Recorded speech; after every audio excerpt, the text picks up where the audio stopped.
right, y'all gentlemen, y'all ready? Commissioner Antone, you ready? I'm ready. All right, let's roll this beautiful beam footage here. All right, good morning to everybody.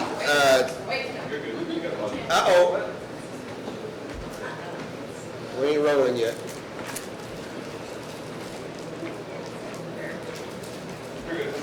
All right, good morning to everybody. Today is Monday, April the 13th, 2026, 9 a.m. Gonzales Commissioners Court will now be in session. Before we move into public comment, just a little update. Everybody knows that we got a lot of rain, which was very beneficial for Gonzales County. We are excited. Those that were calling about the burn ban, we're probably going to address that here in just a little bit, which we're excited that we had a lot of rain. We had the Cattle Country Festival that was here in Gonzales this weekend. They luckily got 2 great days out of it for Friday and Saturday. However, yesterday, the good Lord decided to bless us with all this needed rain, and we had to suspend and cancel Cattle Country for Sunday. But with all that being said, we have some great individuals here today that some are going to be in public comment. First, we're going to have Congresswoman Monica De La Cruz is here, and then we also have some special 4-H students that are here today that are going to tell you about their achievements, which is remarkable, and I'm going to leave that to them in public comment. So what I'm going to do is I know that the Congresswoman has a lot of places to be today. I am going to go ahead and introduce her and turn the floor over to her, and I believe she does want to get some pictures with our award-winning 4-H, and then she also wants a picture with the Commissioners Court. So at this time, it's my honor to introduce our future and new Congresswoman, Monica De La Cruz. Thank you. Thank you. Well, howdy everyone. It is such an honor to be with you all today. I'm coming from the Rio Grande Valley where it was pouring down rain, and I heard you all needed rain, so I just brought it with me. I was like, come on, we're coming to Gonzales and we're going to give them some rain. No, the good Lord blessed us all with rain all over South Texas, which is much needed. I sit on 2 committees, agriculture being one of them, financial services being the other. So I am particularly happy to not only have brought the rain from South Texas over here, but to be able to see our 4-H kids doing what is so important, and that is bringing our farming community, investing in the future, because you all are really the future of the ag community. So please keep doing what you're doing, and I'm so proud to see y'all with all of these ribbons and awards. I had the pleasure of staying here over the weekend, and I'll tell you what, I can't wait to spend more time here in Gonzales. So again, my name is Monica De La Cruz. I have the honor of serving as the United States Congresswoman for the District 15, and I look forward to getting to know you all more. If you'd like to learn more about me, I'm going to be at the Come and Take It Cafe today at noon, and I'll tell you a little bit about what I'm working on, what I have worked on, what I will be working on, and just to break bread together and get to know me on a personal level. So with that, I leave you all so y'all can conduct the county's business. God bless you. Thank you, Judge, for allowing me a couple of minutes. And I did get to take a picture with the 4-H kids, but would love to take a picture with the commissioners if we're able to. And I've got James here who can.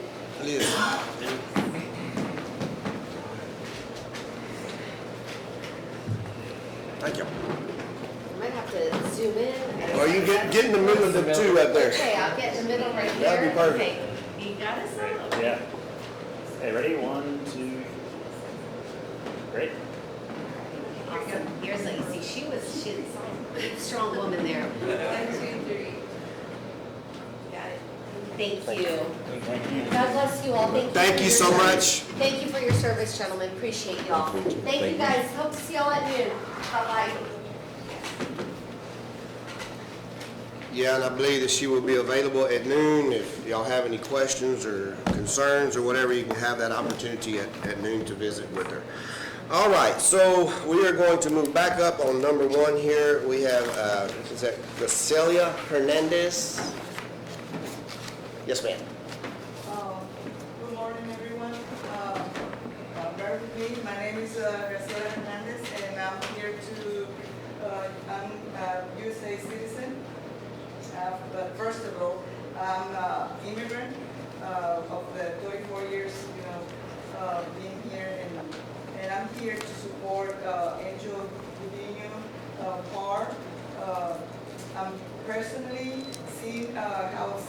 Bill 8 has affected the Hispanic community in a negative way, you know.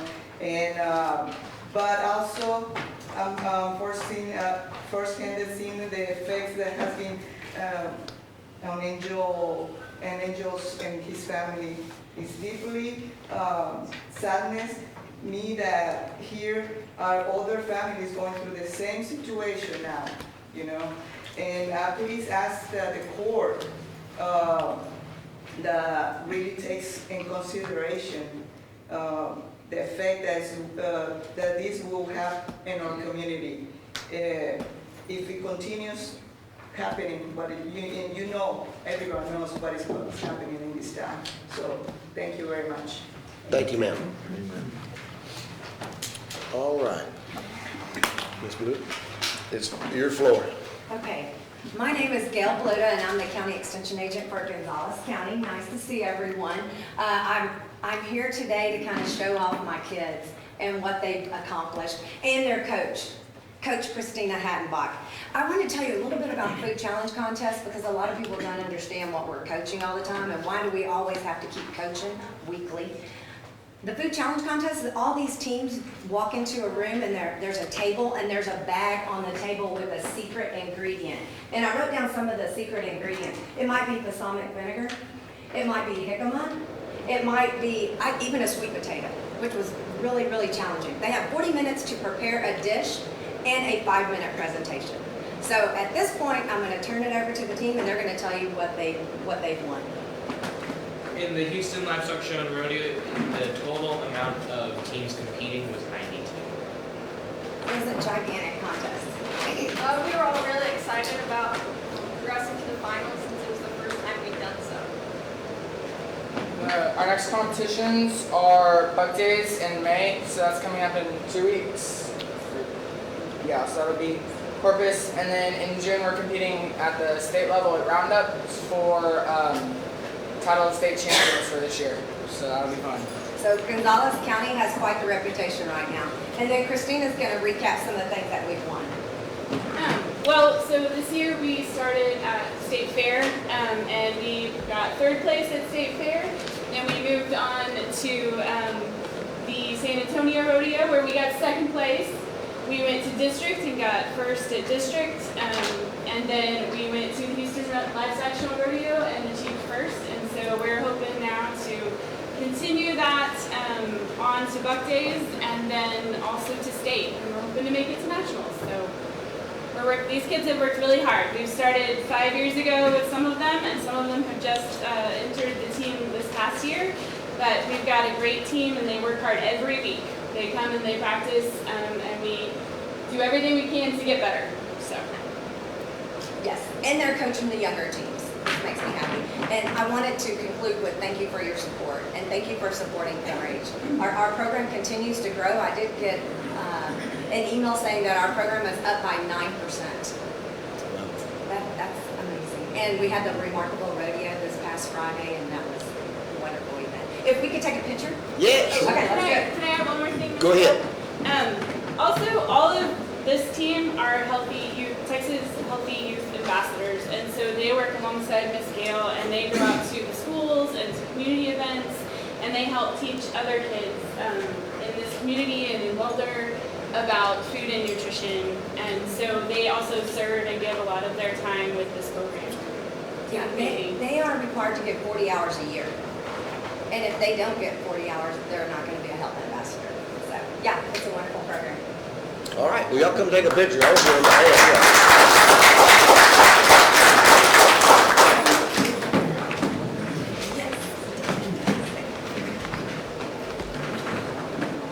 And I always tell the kids, let me hold one of the banners.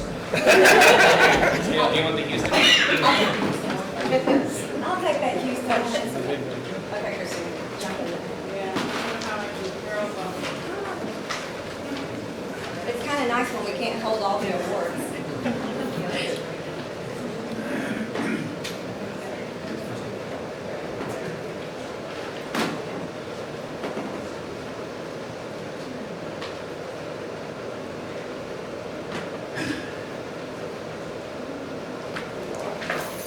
Thank you. Congratulations to all of y'all on your success.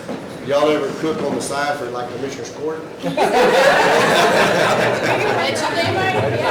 would love to. So I want to be curious later about the sweet potato. I can't ask now, but I want to be curious later what we did with sweet That was potato. the hardest one we ever had. Because it was hard to cook and cook another time. Thank y'all. Thank you so much. Thank y'all. Congratulations. All right, we'll move to Keith Schmidt, Sheriff. Morning, Judge, Commissioners. On Thursday, I received a proclamation from the Governor's office.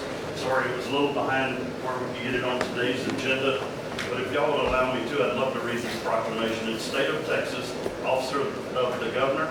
Throughout our communities, public safety communicators are on the front lines every day, communicating and coordinating public safety services in the face of critical need.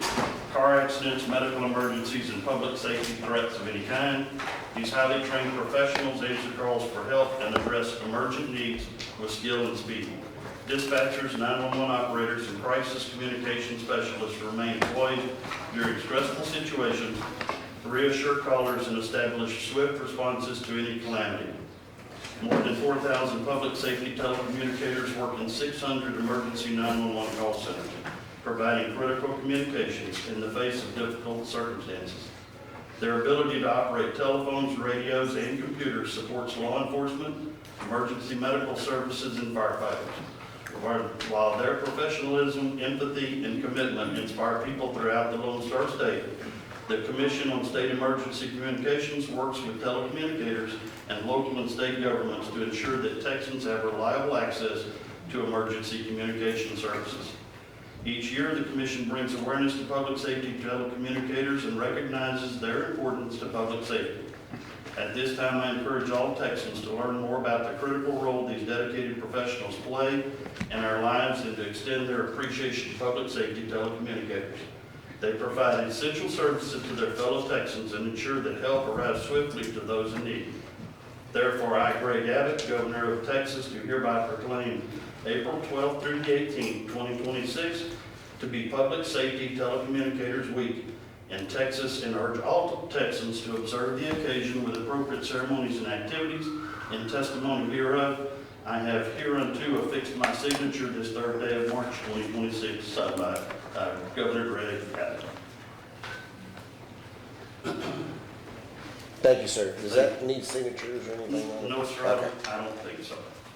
And if y'all would allow me to build a little bit on what the judge started, a little bit on cattle country, I'd love to just kind of go around and thank all of the folks that played a vital role, starting with the judge and the commissioners for really making hard decisions over the weekend. None of us wanted to see the festival be shut down, but the decision had to be made, and it was made swiftly, and I appreciate the judge commissioners for being accessible and their willingness to protect the citizens in Gonzales County. Obviously, that was our priority, and we were able to act swiftly, and I think so far we don't have any incidents that have occurred because we didn't do anything. Again, their festival was cut short. We hate that, but it was still, I think, successful. And I also wanted to thank Sheriff Marr and his staff for allowing us to have the command trailer. Those of y'all that have been out there seeing, we've had that big trailer up there, and I've had people say, why do you need that big trailer up there and all that? Well, yesterday we showed exactly why we need it, right? Because we never know when things are gonna go bad. If I'd have been trying to get resources in while we were trying to get people out, that wouldn't work. So we were there, we were set up, we were prepared, and when we needed to put it into service, it was very easy to spool it up. So Patrick Bender in Guadalupe County and his staff, they had their command trailer down there as well. I know Jimmy spent a fair amount of time in there. They had some printers, they had some stuff in there that we didn't have. So again, it all plugged in really good together. I know Sergeant Tovar and the DPS were here patrolling our roads, and I know I heard some people say, you know, that again, there was a lot of police presence out there. My intentions there were I wanted them to see law enforcement, and so if later on they decided to drive drunk, they probably knew they might see us again. So just trying to keep everybody safe. Gonzales County Emergency Management and his team, Jimmy and your people for being out there. you know, Michael, I mean, we all plug and play really good together, and it was very successful. And I know Jimmy didn't get a lot of rest, a lot of us didn't, but again, that's kind of part of the job. So I appreciate their commitment as well. Ernie Pies and the Tatum guys, they were out there. And then every day at our briefings, you know, Gonzales County EMS would show up, Gonzales Fire would show up. Again, they weren't needed, luckily, but if they had been, they knew where command was, they were participating. So, again, my staff, I'd love to show y'all at some point the ops plan that we built for that event down there, and every year we have to update it and change it, but I mean, it's got a lot of contingencies in it, a lot of work went into that, a lot of money was spent, but like I say, it's a whole lot easier to, I think, get ahead of it instead of having another Kerrville or something where, you know, when we've got a real problem. So, but thank y'all for your time, and like I say, I think it was successful, and I'm sorry the event got, you know, shortened, but it just is what it is. We were thankful for the rain. Sure, do you mind if I say something? Help yourself. One of the things that we failed to mention here recently was the fact that the National Weather Service, we were in direct contact with them both on we actually had a radio channel that we could actually talk to them directly from the communication trailer, which played an important role in the storms and the distance they were from us, when we expected them on the time-wise. Lightning strikes, we had a stage stop because we had a lightning strike. So the National Weather Service was a key partner to us. I was constantly on the phone with them. The sheriff or the command trailer would call me and say, hey, I need a spot check on the weather, what we got. So I'd pick up the phone and call them, and they'd tell me they had us located, the Weather Service had us located exactly where the event was, knew exactly what we were calling about, and were very responsive. Within, I don't know, a couple of minutes I had a report for you from them. So it was definitely a weather event. So, but I can attest and agree with the sheriff in the fact that everybody worked great. Brian and Scott were tremendously helpful.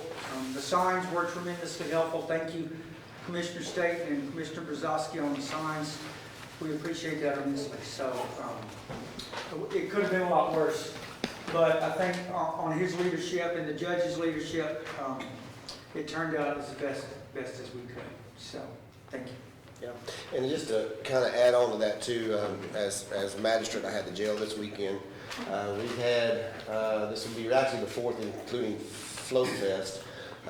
We had never had any arrests inside the venue, but however this year there was 3 that were arrested for public intoxication that was inside the venue that actually went to jail due to the fact, for their safety, because reading the probable cause affidavit, they had opportunities to go home or to go with somebody, but elected not to do so.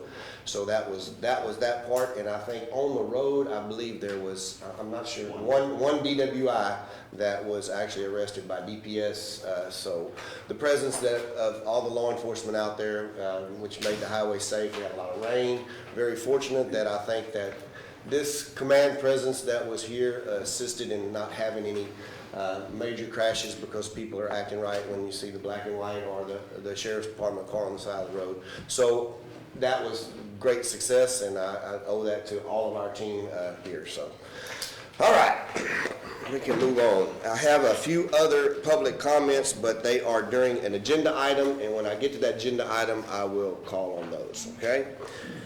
So we shall move into the consent agenda. The following may be acted upon in one motion. A commissioner, the county judge, or a citizen may request items to be pulled for separate discussion and or action. Has everybody had the opportunity to look at the agenda? And if so, do you have any questions? Actually, the number 7 on there can be taken off of that one.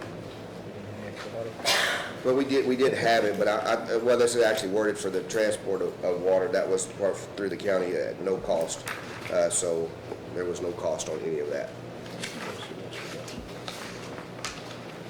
And then number 6, Justice of the Peace Precinct 3, swore him in. He has been working with him. He actually had the jail this weekend on the magistration, assisting him with that, and Cody's moving along really, really good. He's getting it down. Well, I'll move we approve the consent agenda items 1 through 8 as listed. I'll second it. All right, and a motion and a second to approve the consent agenda items as listed. Any further discussion? All in favor? Aye. All opposed? That motion carries. All right, we will go into number 9, deliberate and consider action on the following items. Number 9 is the update from Jimmy Harless regarding the drought conditions in burn ban, and we're finally excited to have you come tell us some good news. Good morning, y'all should be happy. Our guests down there weren't very happy, but y'all should be happy. 5:33. I would imagine that would continue to drop. We are definitely out of the stage where the courts would consider the burn ban. Anywhere from 4 to 6 inches in spots of the county, some a little less. Very good rain. We have some chances of rain coming up in the next 7 to 10 days. My recommendation to the court would be to lift the burn ban. Thank you. I move that we lift the burn ban effective today. Second. All right, had a motion and a second, effective today to lift the burn ban. Any further discussion? All in favor? Aye. All opposed? Outstanding. My phone may quit ringing now.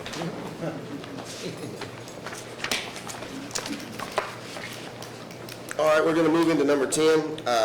This will be a presentation with Mike Maples with the Bluebonnet Trails Community Services regarding the diversion center in Seguin. And I do have 3 on for public comment, which is Tiffany Guerrero, John Reiki, who is our local representative, and Mike Maples. So y'all want to just combine all of that in there, and then we'll roll on. That way I won't call y'all again? Absolutely. Perfect. Well, thank you, Judge, for letting us have a few minutes, and Tiffany's going to give you some information on Bluebonnet. And I'm not going to go through all the slides, but I just thought it would be good background. Bluebonnet Trails is your local mental health authority. We here provide mental health services to folks and intellectual disabilities from 8 counties, one of them being Gonzales County.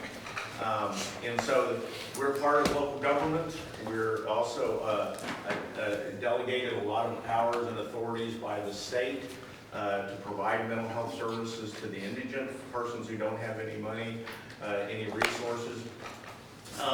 But most of all, we're here to provide support for persons, especially in crisis and with law enforcement. And we do that where law enforcement encounters somebody that has needs, mental health needs, and that may be voluntary or involuntary. The mental health authority is here to be able to provide support, especially as an alternative to going to jail.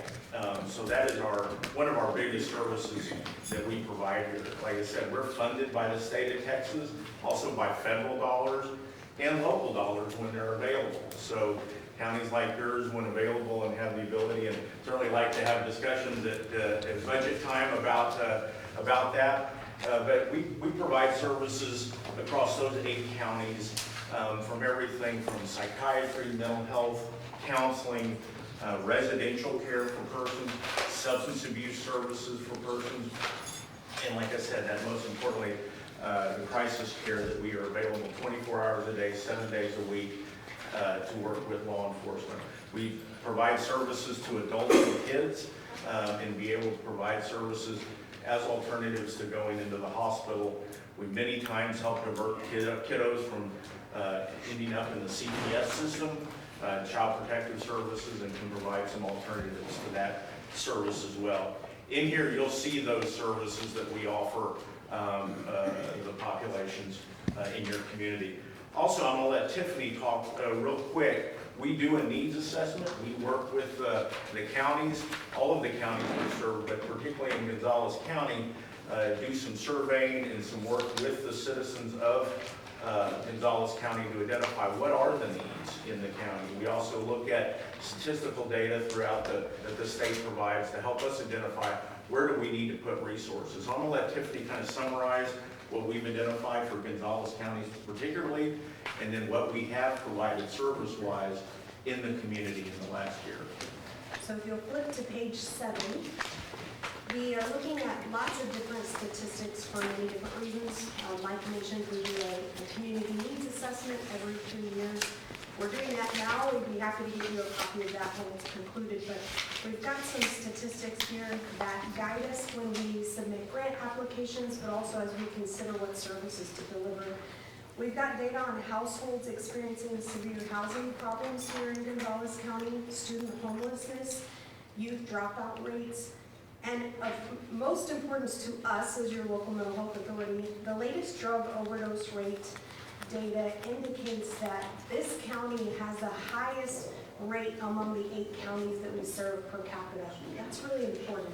Also, deaths due to suicide reached 20.9 per 100,000 people, which is significantly higher than the Texas rate of 14 per 100,000 people. So that data informs our development of services like the diversion center we're going to talk about in just a moment, but also grant applications like the one we were awarded to fund 2 positions at the Gonzales Community Resource Center recently through Community Health Centers of South Central Texas. So we will continue to look at that data, allow that to inform us, and provide that back to you. On the next few slides, we do show the number of individuals served in Gonzales County through the Bonnet Trails, broken down by program type. Adult mental health, we're serving about 140 people per month. For youth, we're serving about 30 people per month, 30 youth per month. On the next page, we've got adult crisis response. We're doing about 90 crisis assessments every 6 months for adults and 34 every 6 months for youth. It's not terribly high, but also not low either. So that tells you what we're doing. On that final page there of who we're serving, page 10, we also provide intellectual and developmental disability services and autism services. You can see how many we're serving there per month is around 30 or 35. And then for substance use services, we've only served 2 people in November and December. Reflecting back on that population health data about overdose death rates, this could be a critical opportunity for us and one of the many reasons you would look at that type of data. I'll turn it back over to Mike. So that's kind of how we help decide where the services are going to be and when to bring resources. And like I said, we've got some at the resource center. We've been applying for grants and looking at this data to say where do we need to deploy them. One of the things that came from that is I wanted to talk about the jail diversion center. We have identified that as a need in the southern counties, Caldwell, Gonzales, Guadalupe County, as a need to help provide access to services for folks that have come in contact with law enforcement, or your local emergency rooms, or you find them in need and they need somewhere to go. But mostly around law enforcement is our first point of contact. So we applied to the state, and the state awarded us a grant, about $3 million to build a diversion center in Seguin, which is meant to serve multiple counties around it. It's a sister facility to the one we have in Williamson County, which serves about 100 people a month, 10 of which actually Gonzales transports up to our diversion center and takes them there as an alternative to taking them to jail. Many times with persons with mental illness, law enforcement really doesn't want to take them to jail. They know they need somewhere, they need help. Really, jail isn't the place for them. We also realize we don't want law enforcement spending a lot of time driving people into Austin or San Antonio to find a hospital. We want them on the streets doing their public service mission. So that's part of why we petitioned the state, and they awarded this to put this diversion center in Guadalupe County. And you'll see on there on page 11, from what we've learned from the one in Williamson County, in just 6 months alone, we've been able to save or avoid costs of about $400,000. That's people in the jail, law enforcement time, ER time, a whole bunch of resources that the county's been able to avoid paying because having this diversion center. It allows 24 hours a day, 7 days a week for law enforcement to bring somebody, even on an emergency detention order. Law enforcement has that authority to issue that, can bring them to us, and we can hold them involuntarily and get them started on medications, providing them services. 60% of the time, we're able to step them out and back to the community. 40% of the time, we take them on to the hospital in San Antonio. We provide that transportation. Law enforcement doesn't have to come back to do that. We can take them in a secured vehicle onto the hospital if that's really what they need. So you can see there, it's about an hour and 15-minute trip from this courthouse, I just measured it out, to the hospital in San Antonio, as opposed to about a 40-minute trip to Guadalupe County in Seguin to drop them off. 15 minutes, law enforcement can come. It gives us some information and leaves them with us, and they're back going to their community. All this is kind of done through our crisis system, our MCOT mobile crisis outreach teams, who you work with today, have the ability to help triage and check with the doctors, make sure we have space, make sure we have the right. If they're really violent, though, we probably will work with you to get them to the hospital where they need to be. Again, we provide the transportation. We're available 24 hours, 7 days a week. You can see on page 12 kind of the cost offset, but what the cost is to run this diversion center will be about $4 million a year. You can see we've got grant funding coming in. We've got work coming in that we're devoting to this and diverting from other state resources. But we still have a gap there of resources that we need to operate it. Again, it's being built. The state is building it. We broke ground a week ago. It's going up. It's a 16-bed facility.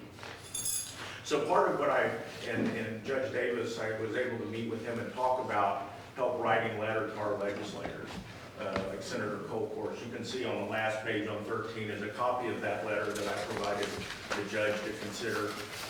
And this is really just supporting our legislative members to be aware of this project and the needs that this county has. And we will be working with them throughout the legislative session about identifying resources to help us operate it. And they also, since they built it, it would be unfortunate if we weren't able to operate it. Again, identifying the funds that we can help to do that. I'd certainly be glad to visit with you all about resources at Guadalupe County and Caldwell County and the other counties that we're talking with too. But also knowing that the state has the capability and is, as long as we can identify the need, that we can ask them for those dollars as well. Wanted to give John a chance to. John Reiki is the board trustee member that you all have appointed to our board. He works with us all the time. You don't take all my fire. I won't take on him. He's here. He advocates very well for the needs of Gonzales County, and I wanted him to have a few minutes to visit. So I'm John Reiki. I live between Boston BB on 97, and I've been on the board since February 2014. And we meet every 2 months. We have a very detailed meeting, and we get a packet, information packet, and I go over it in detail, and I feel I'm prepared, to ask questions in the meeting, and that both of them will attest to the fact that I ask questions. I've recently been elected to vice chair of the board, but when I have to fill in, then I can't ask as many questions, which is something that I like to do. I wanted to thank you for appointing me every 2 years.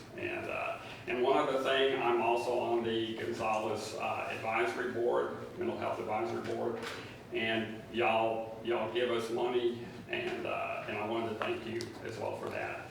And if you can put Blue Bonnet in as a line item in your budget, we would very much appreciate that. The legislature likes to mandate things and then not fund them. So I know y'all are aware of that. So I appreciate y'all. Thank you. So in conclusion, Judge asked me to come and talk about this. We have a letter that we would really appreciate you all signing off on. Again, it's really just support for this diversion center. support for Bluebonnet funding to be able to continue to provide the services that we have been providing, and also the extra money for the diversion center that we know will be a cost benefit, not only financially, but to also the people of Gonzales County that really have that need to be able to provide those resources, diverting from jail persons that really don't need to be there. But thank you, Judge, I Right. appreciate it. And basically what it's saying too, like right now, our law enforcement, whether it be the sheriff's office, the police departments, whatever, they're transporting these people. If we can actually cut down on that, that would definitely save an extreme amount of money towards the county for manpower, for vehicle use, time, transport. So, during budget time, that's something that we need to consider that, you know, and I may remember that you said you might can give us a little bit of idea of not savings, but what it would be if, you know, how much it would cost if you transported X amount of people that we would end up transporting. So it would kind of give the commissioners an idea to We look. can absolutely do that. Yes. And give the commissioners a little bit of an idea to look at on money savings that it would be and what the county may be able to possibly allot to put forth for something. And John, appreciate you being on that. You've been on it for a long time, even before I was here. And you know, John's local. Actually, me and him graduated high school together, and he said he loves doing that. So, and I try not to claim you. well, I wasn't claiming you. I just was telling him that. Again, thank you all very much. But anyway, we appreciate y'all being here and thank you for the presentation. And we need to work on that letter for the support that we can get that done. Is it in here? Oh, it must be on behind. Oh, it's behind this one. I was looking for it. But I got you. I will send you an actual letter for you all on your letterhead electronically. And if there's anything you want to change on the letter, that I'll make sure you have an electronic copy of it. And these are both one to Schoolcraft and also to Schoolcraft yeah. and So it is on our letterhead. We got that set up. Oh, okay. We'll get that knocked out. And I believe it's just a signature. All right. Thank y'all for that presentation. So that what that saying is on the deal is if we want to in support of them for the letters, both that would go to Senator Colehurst and also for Schoolcraft. And it's just a signature, I guess, on this one by the judge, but there may be a different one that comes back up, and if it is, we'll get y'all on that. I guess, let me try to see if I can do this. I will make a motion that we send the letters of support for the diversion center to Texas House Representative District 44, Alan Schoolcraft, and also District 18, Texas Senate, Lois Colehurst. Second that. All right, had a motion and a second for the two letters of support for the legislators. Any further discussion? All in favor? Aye. All opposed? Motion carries. All right. I was looking for that letter and it was behind it. All right, move to number 11, update from John Duke, Jonathan Peters with CPM Texas regarding the annex project Randall Rather Building. Stand over here. You got it.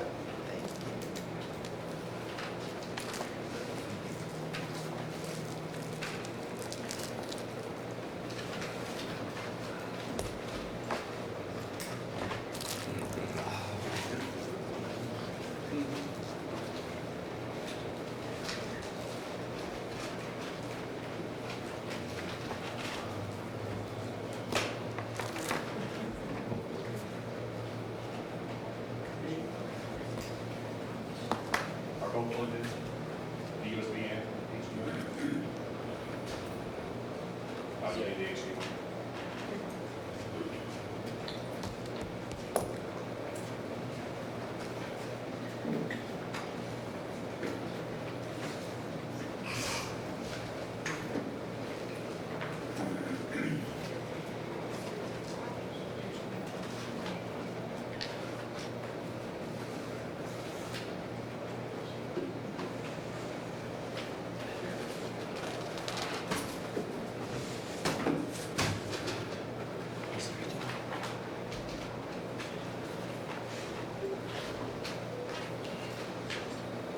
There we go. Morning, Commissioners. Morning, Judge. I'm John Peterson with CPM. I'm just here to give you an update on the annex renovation project. So I do plan to do this on a monthly basis just to give everybody an update.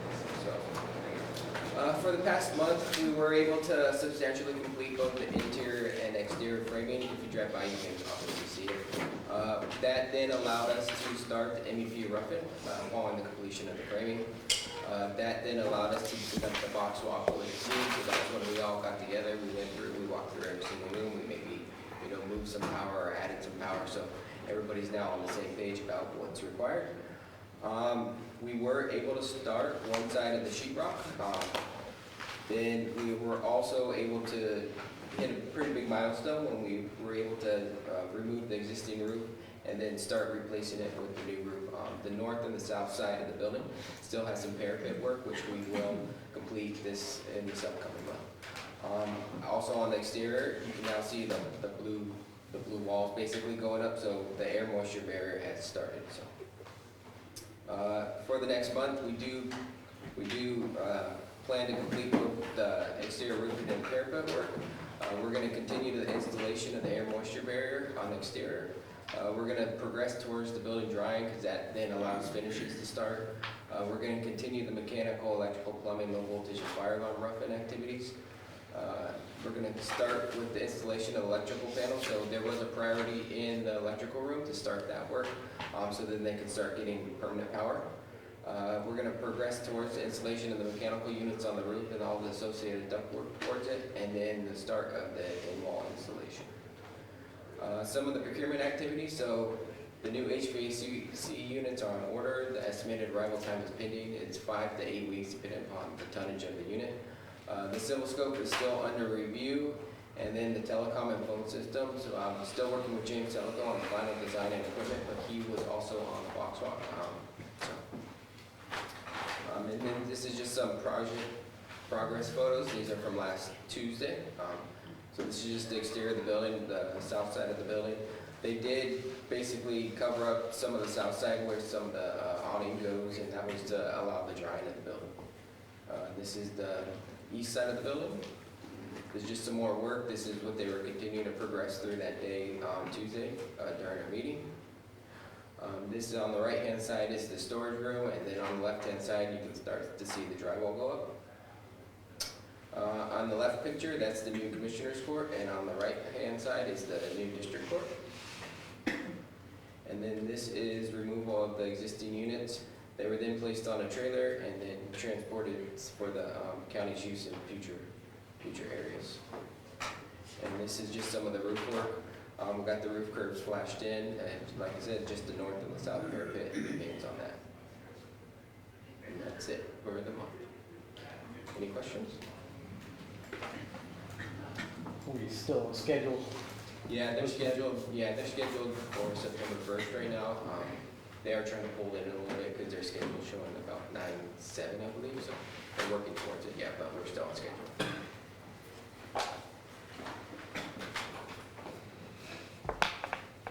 Yeah, I know I had the opportunity to go out there and was in that building for a while. It looks a whole lot bigger by all that 40-foot that was incorporated all the way along the back and then that deal, so it makes a good, I guess, like the building should look, so.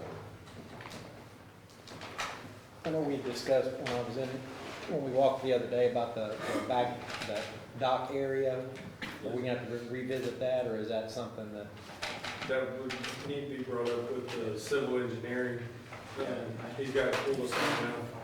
Yeah, so there's talk about possibly replacing the sidewalk along here, removing the loading dock, and then doing some work along the back of the property near the sheriff's office. Currently, all this is in scope, and it would just be these added items. So last week, I was able to send the judge an update on financial status, and then he can choose to proceed on this and probably want to talk to the team.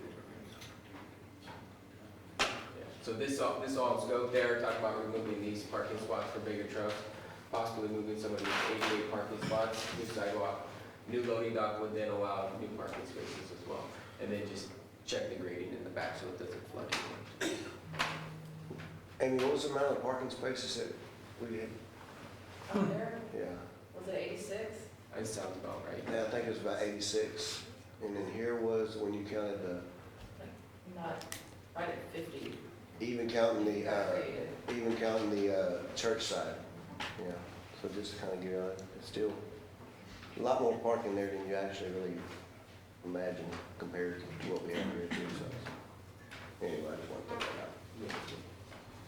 Yeah, so that's just some of the future civil work that this is proceeding, and this is just a future discussion. Any other questions?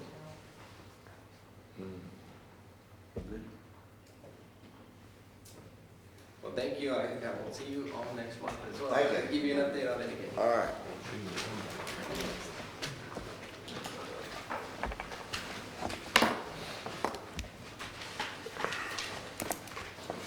All right, move to number 12, presentation from Terry O'Connell with O'Connell Architects, LLC regarding the courthouse renovation project. Good morning, Commissioners. Good morning. Glad to see you today. We are happy to present to you our plans and specifications for the restoration of the courthouse. We have here a half-size set, 2 volumes of drawings, over 200 sheets of drawings, and 2 volumes of specifications, over 1,000 pages of specifications for a very comprehensive restoration of the courthouse. Last week, you received a letter from the Texas Historical Commission acknowledging that the building has been recognized as having 95% complete plans and specifications, making you eligible to apply for the next round of grant funding. That was an official document from the Texas Historical Commission, and we were very glad to receive a copy of that ourselves. Moving ahead, they did have some comments that are still being discussed with Susan Teets, the manager of the program. Our project reviewer with the Texas Historical Commission, Tanya Salgado, who several of you met, retired from the agency a little unexpectedly last November, and so we have been working directly with the director of the courthouse program for this courthouse review, Susan Teets. And they are understaffed, and there have been some delays in getting responses, but we have every confidence that we can resolve things with them to everyone's satisfaction. I wanted to go over with you a few of the scopes of work. You'll see we've got some drawings pinned up on the walls. I have more to pin up. I can leave them up if you think people might like to look at them. It's handy because, you know, it's easier to read when you're standing right at the drawing and you can see what the scope of the work is. But I just put up some representative examples of some of our drawings, and that over here we have our foundation waterproofing scope articulated and detailed. As you know, water infiltration into the basement is one of the worst problems at the courthouse that this restoration program is seeking to repair and remedy. So there are several sheets of details and drawings to excavate and install a new foundation waterproofing system and subgrade roof drainage system to get water completely away from the courthouse before it even has a chance to get in. The next drawing over looks like a bunch of spiders in the attic. That's the HVAC duct layout for the attic. I know from experience working on other J. Raleigh Gordon courthouses that the shape of the roof has really high volumes of space in some areas, and then it pinches down to very low clearances.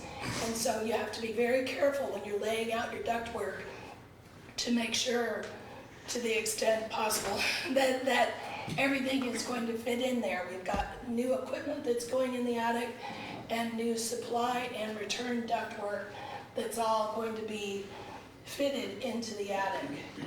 The next drawing over is a building section that ties in several details of features that are going to be worked on in the courthouse restoration. We have sections through the courtroom. We have a detail of the cast iron wrought iron and cast stone fence that's going to be going around the perimeter of the site. We have an exterior elevation pinned up with our keynotes of scope and a representative floor plan down below. And I can either keep pinning up after the meeting, or we also were planning to have a public information meeting later on this month, and thought it would be good to have these available for people to come see. So to recap the scope of work, the important things that we're tackling in this restoration program include the foundation waterproofing, masonry conservation. There's masonry conditions on the building that have been deteriorating over a very long period of time that need to be addressed. And there are coatings on the stone that have caused the stone to dissolve beneath the coatings. We need to get those coatings off and take it down to the safest substrate, and then possibly recoat the sandstone because it needs some consolidation on its surface. And then at the terracotta, we're hoping to just expose the terracotta as it was originally without having to recoat it. The brick, all things considered, is in fairly good shape, save a few areas that need special attention, which is called out in the drawings. Another large scope of work is the roof replacement. The roof has not been, there was some work done on the roof in 1995. The roof was replaced in 1957. But other than that, there have been no major roof repairs or events. So we plan on replacing the roof back to the original slate roof with the clay tile ridge caps. And there will be clay tile finials at the corners of the roof. We have all of those drawn and detailed in our drawings. Another large scope of work is the window restoration. As you know, some windows have fallen out of the building. There are some windows that are in extremely bad repair and some that have already been removed. And there's just some temporary infill there until the restoration work can proceed. So that obviously is a major scope of work that needs to be addressed in the restoration. Another significant scope is central air conditioning, so you don't need to turn off your air conditioner every time someone speaks in the meeting. That'll be handy. And for central HVAC, so that everyone can be comfortable in the building and that these window air conditioners don't continue to damage the exterior masonry of the building. We also are going to be addressing tower repairs that need to happen. There's some severely corroded steel in the tower that support the bell tower that need to be have significant repairs done to them. And there's some minor repairs needed to the fire escape. So that is part of the work. We're going to have painting and finish restoration throughout the building. We've had a paint analysis done of the historic building and know what the historic paint scheme was. You may have seen the mock-up up on the 3rd floor. I hope you've had a chance to go up there and look at it. That's the color that the paint conservator found that is original to the courthouse. We're going to have new audio-visual systems for the courtroom, both courtrooms, both this one and the district courtroom above. We're going to have a new elevator, obviously. We're going to have new lighting. Through the Texas Historical Commission has some very particular requirements about lighting, and that's one of the things that we are still discussing with them about the approach to lighting. Like in the Commissioners Court in this historic space, we're not going to be permitted to continue to use these kind of lights here because this is not historically accurate or appropriate for this environment. And so they're going to want to see lighting in here that looks historically appropriate, and then we'll need to supplement with downlights that'll be in the ceiling to give you the functional light that you need. You'll also, at your Commissioners Court dais, you're going to have a new bench and Commissioners Court dais along here, so you won't be using this table anymore. and you'll have task lighting at your workstation, at your dais, so that'll be helpful for you. And then finally, we want to achieve improved security at the courthouse. And we'll be meeting with the judge and the security team here in Gonzales County in the upcoming weeks to finalize the security improvements that'll be a part of this project. There's a tremendous amount of work. You might have many questions. I've just tried to touch on the high points of it all. If you would like to dig down into anything, let me know. We really appreciate the opportunity to provide you with this work. This is a beautiful courthouse. As I was meeting with Susan Teets last week, and she works with courthouses around the whole state, she said, you know, Terry, midway through the meeting, you know, Terry, this is becoming my favorite courthouse. I'm like, oh, you say that to everybody, don't you? but it really is a beautiful courthouse, and it's a J. Raleigh Gordon courthouse, as you know, and very important to everyone. I know it's important to your community, but it's important to the state to see this building preserved, and we really appreciate your commitment to doing that. Next grant round is due on May 8th. We are actively putting that document together. I believe you have a resolution coming up that is a required attachment to that grant. And then the awards will be in late July. And they will want to see work start within 6 months of the contract, of the award of the project. I think that your chances are extremely good.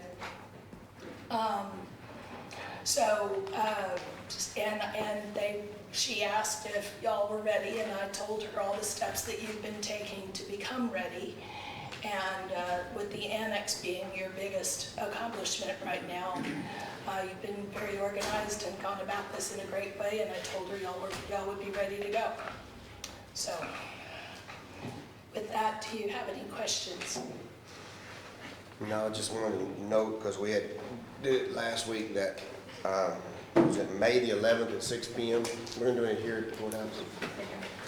That in the district courtroom, that we are having a courthouse restoration project forum for all local folks that are interested, that are want to get, so we can get the constituents. Come tell us what you feel about this courthouse. What do you want, so that we can get some of the folks' opinion of it. I've been talking to a lot of people. I don't know how many's going to show up, but everybody has indicated to me, you know, that the courthouse is something that they would hope that we would proceed with. I haven't found anybody that has said anything negative towards that. But I think it would be best that if we put this out in the town hall, we may have to do more than one to get people here, some of the people at stake, and let them tell us as commissioners what they would like to see. So. Can I ask you a question? Sure. What's the cost on this? Yes, sir. We have cost estimates that have been prepared by 3 different entities. They range from $14.6 million to $21.8 million for the actual restoration costs for the building. Now, we also have figures from other counties who have undertaken these projects. Wise County just finished their project, had their rededication not too long ago, and their cost was $12.7 million for a smaller building. The cost per square foot was $675 a square foot for the Wise County Courthouse. And that is another J. Raleigh Gordon courthouse. And, you know, so if we multiplied that out, at $675, that would be about $14.6 million. But that's on a recently completed project. I would expect that the cost will be somewhere between $14.6 and $21.8. Thank you. Yes, sir. 20.8. And y'all gonna kick in, the state's gonna kick in, what, 10 million? They are gonna kick in 9 million now because they've already paid 1 million for the plans and specs. 9 million. So Yes, that's sir. still gonna leave us 11, right at $12 million. Yes, sir, it is. And they have talked about raising the cap. They know that every project is projected at extremely high cost. Now, this is definitely not the only one, and it will be a competitive process, and several counties are making this commitment along with you if you choose to do so. I will say too, something to keep in mind is this is a once in a generation expense. You know, this will be your legacy. This will be the court's legacy from here on out, and you're not gonna need to worry about it again, aside from yearly maintenance, which is needed on any building. But aside from yearly maintenance, the hard part will be done. See, this courthouse was reworked in what, Pat, in the late 70s, mid 70s, 80s? Well, no, 90s. 90s? Yes, sir. It was a partial restoration. It was a partial restoration. If you look at that, and it was done, you know, there was no outside grant funding. The county did it all on their own, and it was, you know, just taking care of the most immediate business, really. So if you're talking on the high end at 21.8, and they're gonna give us 9 million, we're gonna have to come up with 12.8, or we might say from 10 to 12 million dollars. Can the county, Pat, can they support that kind of payment? I mean, we've got a big payment. We did it with the annex. That was the $12.2 million that we did that, paid off in 7 years. Go ahead. That's why I want to put this out to the voters in Gonzales County. We want to give them the opportunity to come in here and tell us what they want to do with this courthouse. Shauna, how much was the payment for the one we had, for the annex this year, our first payment? February was 1.7. 1.8. 1.8. Yeah, 1.8. 1.8 million? Yeah, Did we have the money to make it? Yeah. Barely though, The didn't we? interest was taken, yes. We still have about 200,000 left for the payment in September. Yeah. For the payment, we got another payment in Yeah, September? How much is it? 200,000. We're paid $2 million a year on the annex for 7 years. How much did we hold back for the last few years? We had kept putting some back for courthouse restoration. We held back 1.5 this year. And what was last The year's? 1 million, but I don't know where that. So it's like 2.5 or somewhere right in there, I think. I don't remember what Becky did. She kind of changed that thing up a little bit on us, but I think there was $2.5 million that's been put back. And along again with this year, we could look towards that also, so. So what do you think anticipate the payment will be, Sean, on this courthouse? You or Cheryl have any idea? What, how do y'all plan on getting the money? Well, there's two different ways that you can do it. More than likely, want to present it to the voters that you could still do the tax note again. You have the opportunity to do the tax note. If there is a chance that the Commissioners Court would want to look at a justice center with a new jail, that's something that we can consider also. That can be done either in a bond or through a private entity like Chambers County did. The thing about it is we've got to look at a lot of stuff. If you could combine them all in one, you're looking at a project that, you know, I think that the biggest deal, if you did the entire process of building a new jail, justice center and all, you're looking at it about 9 cents in your tax rate that would change. But you got to also take into consideration that this year we spent about $500,000 on housing prisoners outside, and that seems to be is going to be a continued deal that we are blowing that money paying somebody else. Where if we were to come in, I'm not getting off the courthouse, but if we did combine everything and built a justice center, and you had extra beds in there, then you could be making anywhere from, I think it was somewhere about $1.5 to $1.8 million just housing out for prisoners.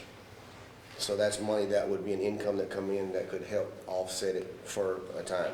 What was our total deal on the annex when we built it, the total amount of money that we got on loan from them?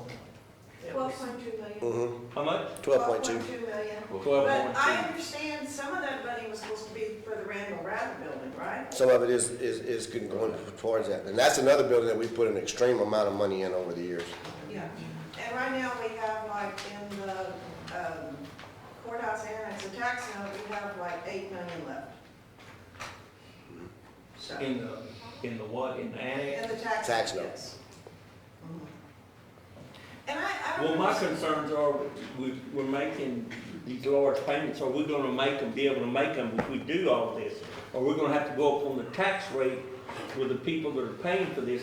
What do you think do you think there'd be 8 or 9 cents on that kind of money on the tax rate, Crystal? It's projected around 9 cents if you did the whole Justice Center. That's talking about the whole deal.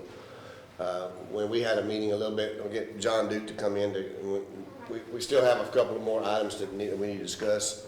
Y'all were there in the Chambers County one where they did their deal and they got in ahead of time, and they have, I don't remember how many bids, they had a lot of extra bids that they were using, subbing out. But that was an interesting deal because Collie and Roy had put it towards us where it's a private entity or investors that do it over a period of time, and then in 30 years that it belongs to you. But there's different options and different ways we can go. We just need to get probably get a meeting set up, because we just had a meeting last week, or was it this week? No, last week with John Duke, kind of throwing all the figures out so that everybody could look at it, because I was curious to see what it would be, and then I wanted him to bring it towards all the commissioners so that y'all could look at it and have any questions that you could ask. Well, I think we need to tie down what it's gonna cost, not say it could be from, one figure to another.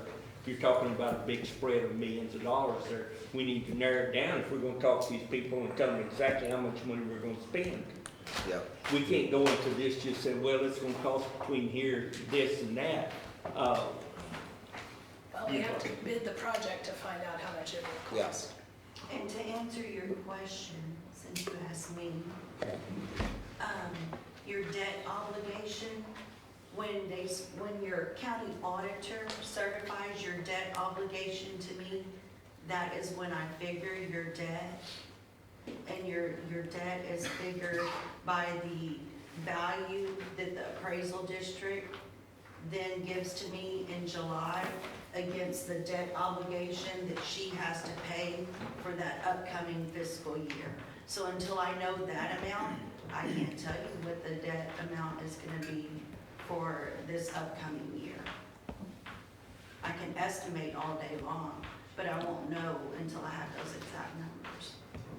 Well, they don't have the exact numbers on what it's gonna cost. I don't know how we can step in anything not knowing what it's gonna cost. You're not stepping into it. We're gonna get a figure on how it's gonna cost. I mean, we bought the Randall Rather building and we put $8-9 million in it, and still need a couple of more $1 million in it to make it go. And it's less than 10 years ago. It's less than 10 years ago. And then we have the annex over there that we had that we purchased, and then now we had to do it. We're gonna have a beautiful building there. I mean, we're gonna have to work on trying to get something. The courthouse is, I mean, I've had people from all over the world to come look at this thing. And it's remarkable to me, the people that want to come see it. And I mean, this is a center point of Texas, it's Texas history. And I mean, I've asked a lot of people, what about the courthouse on the restoration? What would you like to do? I have had nobody that would be negative on it.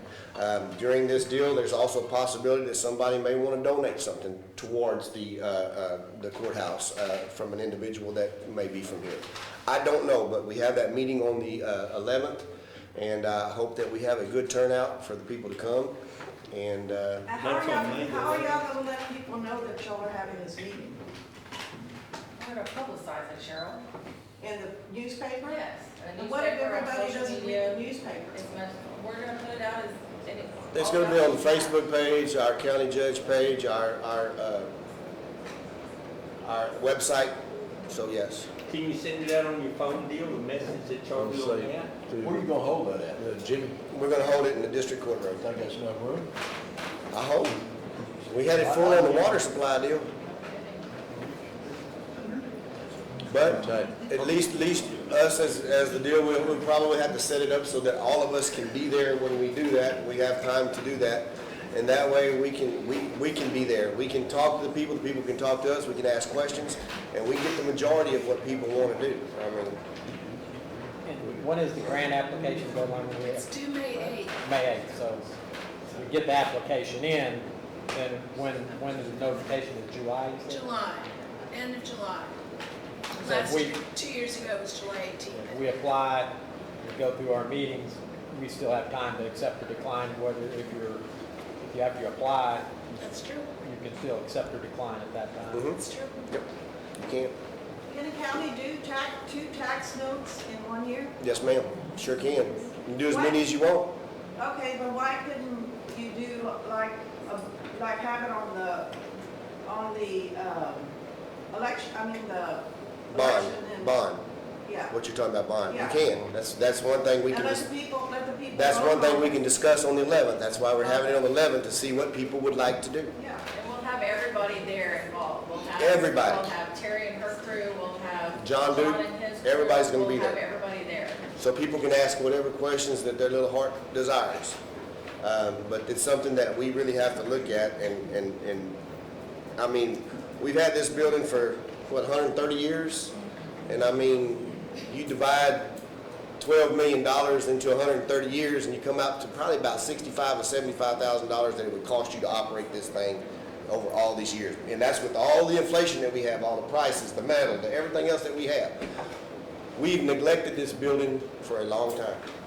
We have a foot of water in the basement, and we're all in there pumping it out. We use this building on a daily basis, and we're going to continue to use it on a daily basis. So we get this done, everybody's gonna move back over here, like all the court, all of it. Yes, the courts will move back over here. However, there'll be more offices out there that'll be open.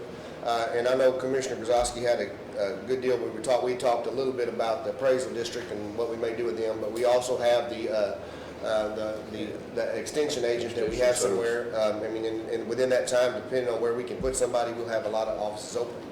We're running out of space on a lot of things. I mean, our election administrator is on the 3rd floor, and she's utilizing the whole part over here. It'd be nice if we had a building for that, but right now we just got it hit hard because our building fell down and everything else, and we're having to take care of that, and then the Randall Rather building on top of it. I mean, it's not something that we expected. If we didn't have to do the annex and the Randall Rather building, this would be a piece of cake right here on the courthouse. But we got thrown a curveball that some of the stuff we had is old. We got to fix it, and then I want it to be fixed without trying to do it as cheap as you can, because that's the problem that we have. Like Roy made the comment a while back, if we do it halfway, then this is what we're stuck with.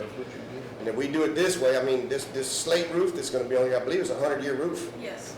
So I mean, that's and then that's back to the original what it looked like, and when it was built. So, but yeah. So there'll be other offices utilizing this building besides just. There'll be more utilized. It'll open up some spaces here too, because probation will have their own spot back over there again. And we still have DPS that we've always housed over these years, and they're paying. Of course, it's state dollars. It's not our dollars. It's not county dollars, but they're paying pretty good sum at the school. I mean, and they work for us here in Gonzales County, and all these years we've taken care of DPS, and that's another place that they would like to move back to save. I mean, whether you save it taxes in the state or the county, is still saving everybody overall. So where's EPS gonna come back to? Well, right now, I mean, it could be a possibility. I don't know that it would be a possibility, but You're gonna have to bring the courts back over here, because parking over there is not gonna work. well, the parking over here, we actually have, excluding everything, we got probably 36 or 37 more parking spots over there than we do here. Put 200 for court hearing, come in. Yeah, but we still have that same problem here. Well, utilizing the streets and that. So what will happen? What's to happen once you get to renovating the courthouse, when you find this wrong, that wrong, and then there's more issues than what we can see or anybody else can see. So then that's not figured in either, is it? talking about contingencies? That's Right. contingencies, yes. And when we talked about the Wise County Courthouse, final cost, that $675 per square foot included their change orders during construction.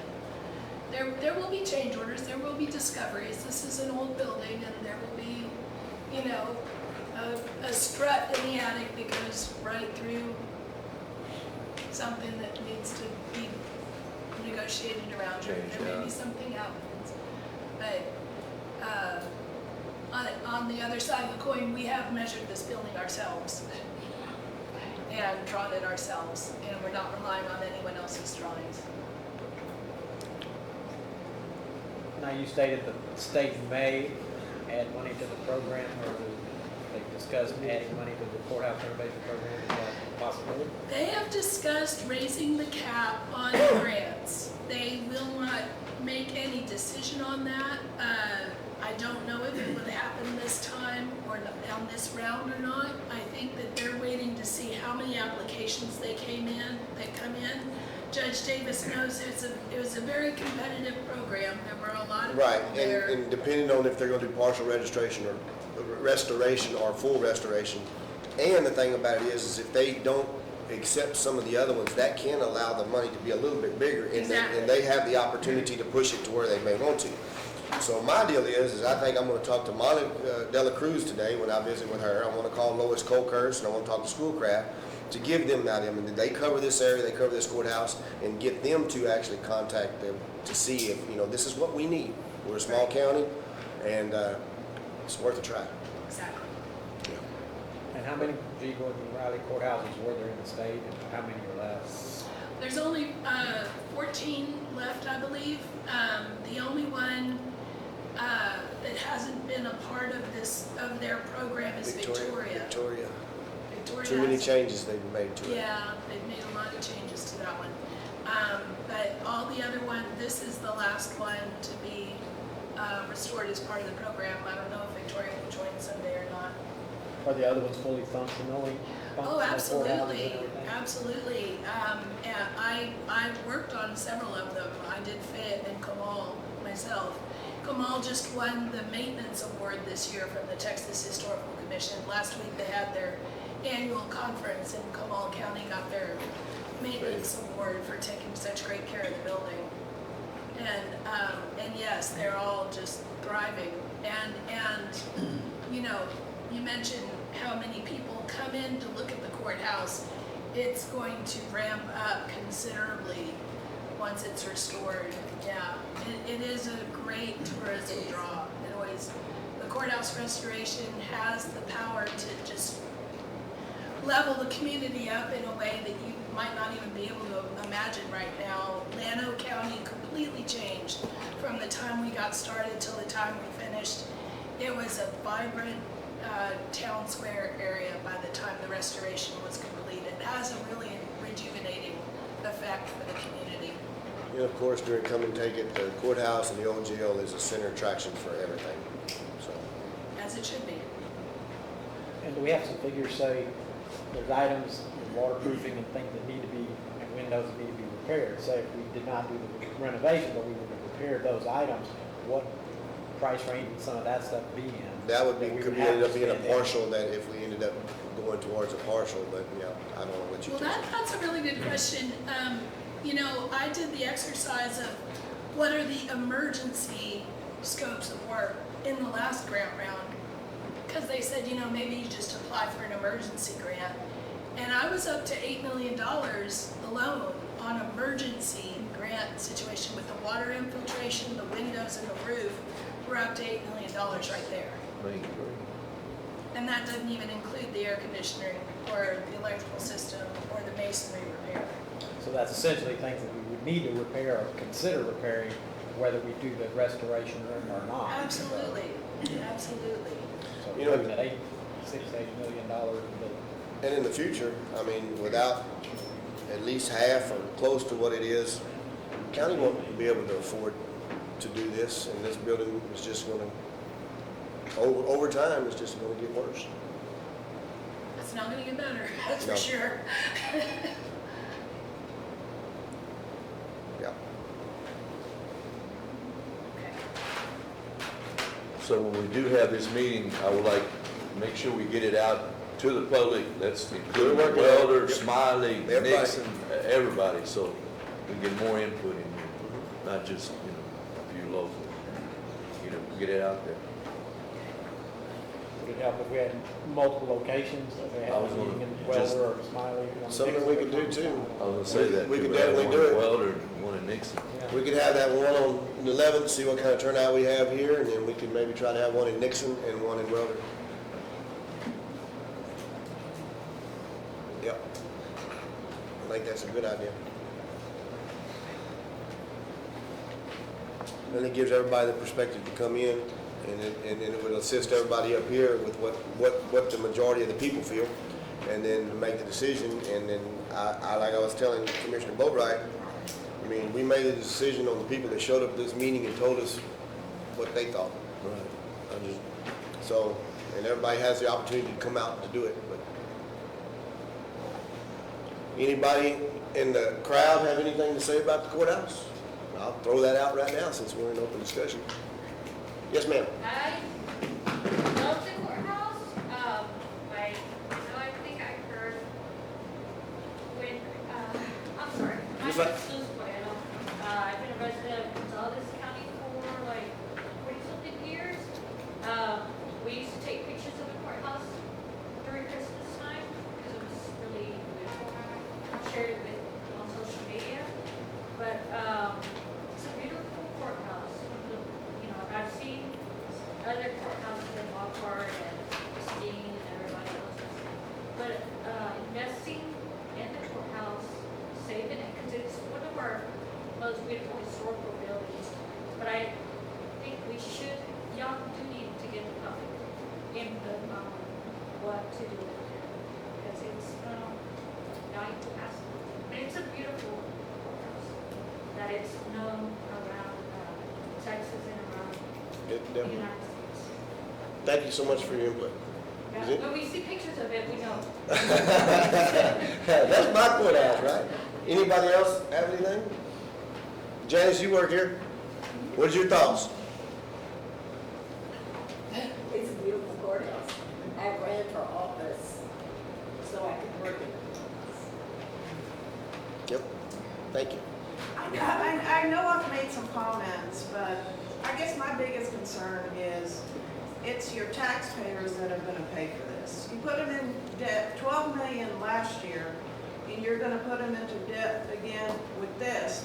But that's my personal opinion. And that's true. And that's what I'm And they concerned paid about. for the annex, and they paid for the Randall Rather. And look where we're at. But I don't think the Randall Rather building, I think it only costs like 5 million, right? Yeah, but okay, you had 5 million, you got another 3-point-something million that you gotta put in it, that's 8.5 right there. So 3 point. As if we do, well, you got, but you gotta do it because we can't, the building's not gonna be functionable if we don't do it. So, I mean, you're looking at that right there. Okay, so for the tax note that we did last year, 3.9 million was dedicated to the Randall Rather building? No, that's the leftover, that's from the annex, that it didn't cost as much, that's a possibility that we'll be able to use that towards that. Yeah. All right, nobody else has anything? Thank you. So, with that being said, we're through with number 12. We can move to the 13 to discuss with action resolution supporting the restoration of the Gonzales County Courthouse with funding from the Texas Historic Preservation Program, the THCPP.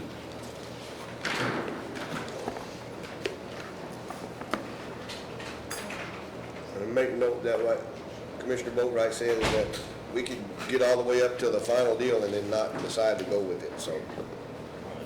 We just have to do this, pass this in order to be To get in, considered yep, for the. yep.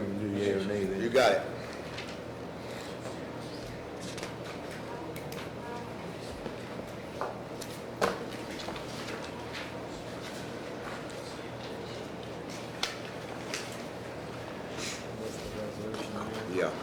Yeah, we all would have to sign it. There's one thing in this resolution that the problem is. What's that? Gonzales County Commissioners Court affirms this resolution and hereby declares its complete support of the Texas Historical Courthouse Preservation Program grant application, and all the commitments made therein. All the commitments made therein. All the commitments would be all of the work that we have put into it to get the master plan, all of the stuff to be able to apply for it, and that we've already, got into spending about 1 million with what we've also put towards it. That's what that means. I understand it. I voted against doing this. I'm not gonna sign this. I don't think that's. Well, you don't have to, but it gives the opportunity to everybody else here to Yes, make sir. a I'm not decision. signing it, not with this in here.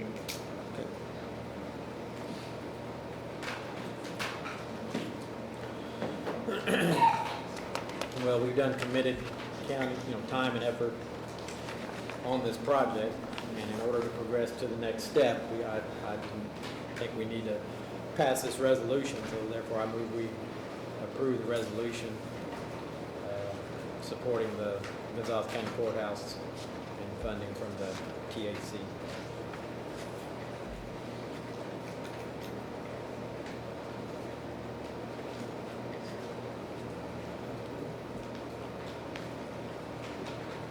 I'll second it.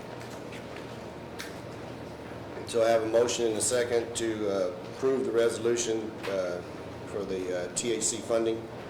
Any further discussion? All in favor? Aye. Aye. No. No. No.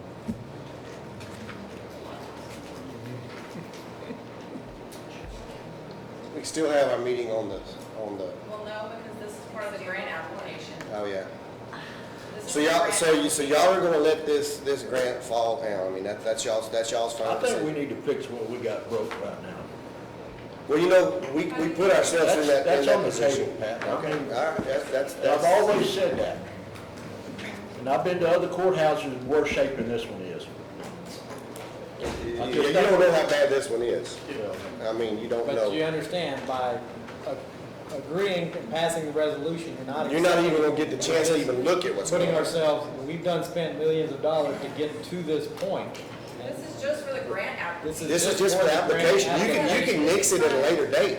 You're not even, go ahead, I'm sorry. If we have to do this to proceed to the next round in order to be considered, and if we bail out now, we're definitely not You're getting done. anything. So we've spent millions. And we don't know, as she just stated, we know there's $9 million coming in it, and there could possibly be more money additionally, depending upon the total amount of projects that they're taking on. So the bailout now is doesn't make any sense, because I mean, it's not, Just you're not. lost 1.9 million. It makes sense to me, Colin. So you just lost $1.9 million for the county. Because you're not signing on saying, I mean, we've spent. You're not saying we're gonna do it, you're $1.9 just gonna get to see the results. But these people can't even tell us how much it's gonna cost. Actually, you just lost $10 million.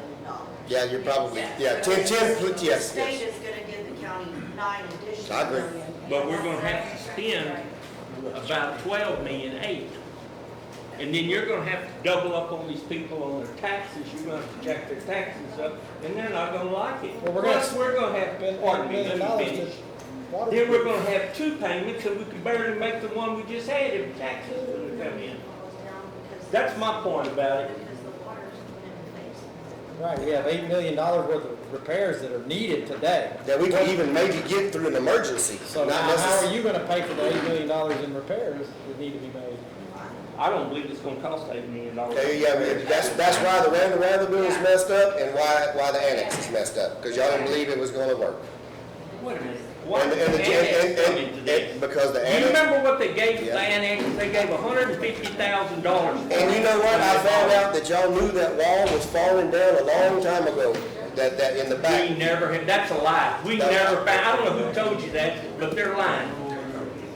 We never knew anything about Did that. they know about it, Scott? I was told that the bird knew there was an issue with the And nobody ever addressed it. Well, I was never told that. Of course, I was never told how much this courthouse was gonna cost. I had to hear it on the street. That's the way I feel about it, and I'm sorry. That's the reason we have commissioners' courts, that's the reason we have All right. vote. So I just want, go ahead. Like I say, we had initial meetings on how much this was gonna cost. We had initial anticipated numbers when we first started this. And it was 12 to 13 I forget exactly what the number was, but it was in addition to $13 million. We were gonna have to come up with money regardless. Okay, and would you like to? Yeah, I wanted to say that 8 million on emergency grant funding was a number from 2 years ago. So the number is going to be more now. You have some very specific needs at the courthouse. You've got roof leaks, you've got water coming in, you have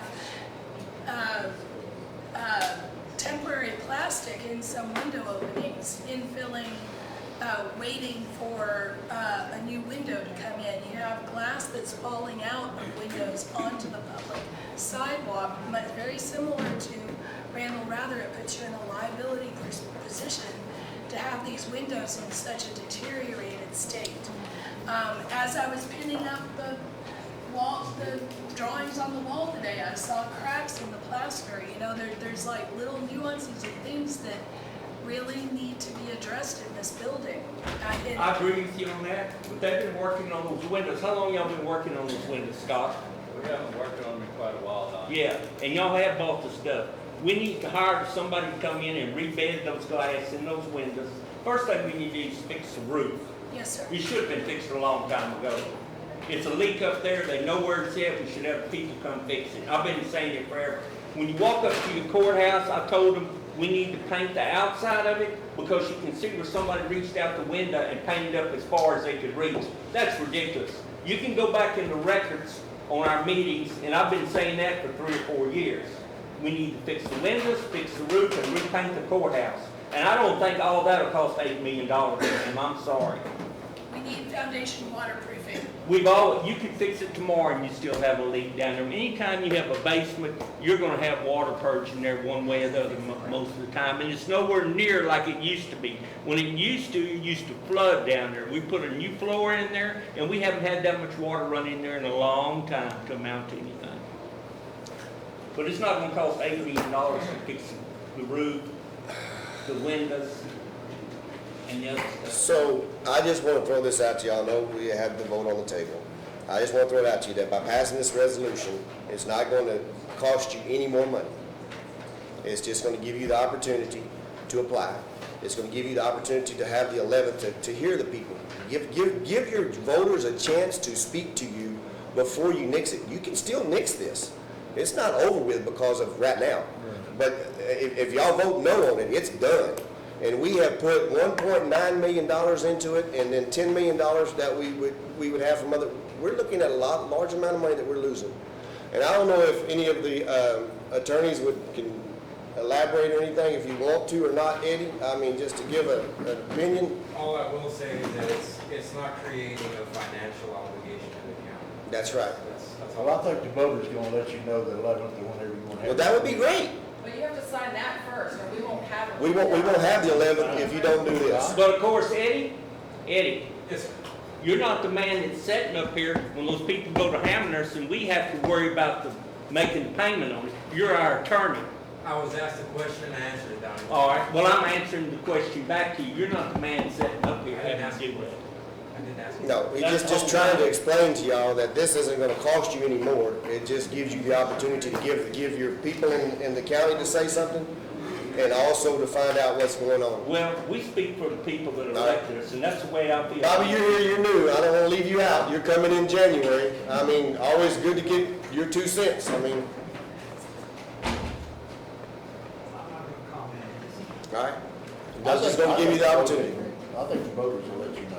Well, they're not gonna let us know. They're not gonna let us know if you don't get us to. They're gonna let us know outside court. Well, Okay. It's a non-issue if we This don't. resolution is part of the grant package that we're going out for. If you don't sign this resolution, there is no grant package. We won't go before the state nope. without this resolution. So if you don't sign this, it doesn't go any further. We don't have a meeting, we don't go to the voters. If you do sign this, it goes into the grant application, this goes to the state, they meet, and we go send it in May, they meet in July, and even then, you're still not financially responsible until you sign the contract, when that comes later. It's not gonna cost you any more money between now and Right now, this is then. not, And we don't even have a final number on exactly what the total, we know it'll be at least 9, but it could be more. But if we bail out now, it'll be 0. Can we go on with our agenda? I think the court has voted. No, we're still on this item. We're still on the item, we haven't voted on there. I'm gonna give y'all the opportunity, it's up to y'all. I just gonna say I had many phone calls when we raised the taxes last time, and there's people, you know. And you stop and think about the taxes, So that's- though. I'm looking out for all precincts, the taxpayers, Yeah. and And the whole reason that we, go ahead and say it. The whole reason we're doing, that what spurred the whole project, the prior project that we were spending all this money at the annex is because of this. Had we not decided to go this and go down this road, we could have saved $12 million. But no, we're spending $12 million out there just because of this project. That's the only reason we're doing this. And now y'all are completely bailing out at the last minute. We're not bailing out. Yeah, you are. We Yes, didn't you make, are. I did not make a commitment to do this courthouse. I've been against it from the day. Well, you've been in for how long, and it's still, the windows are falling out. I'm gonna tell you what, put me in charge of the windows and I'll get them fixed. Yeah, I've seen the buildings that you fixed in the past. Yes. All right. You haven't seen So, anything that I didn't know. Are we good? We got a vote on the table. Is everybody still good with their votes? I'm good with it. yes. Because this court, whether we were all in favor or not, voted as a commissioner's court to proceed to get to where we are and to spend the money that we've spent. And again, if we quit right now without even knowing that what we're getting for sure, we are automatically done and throwing $10 million out the window.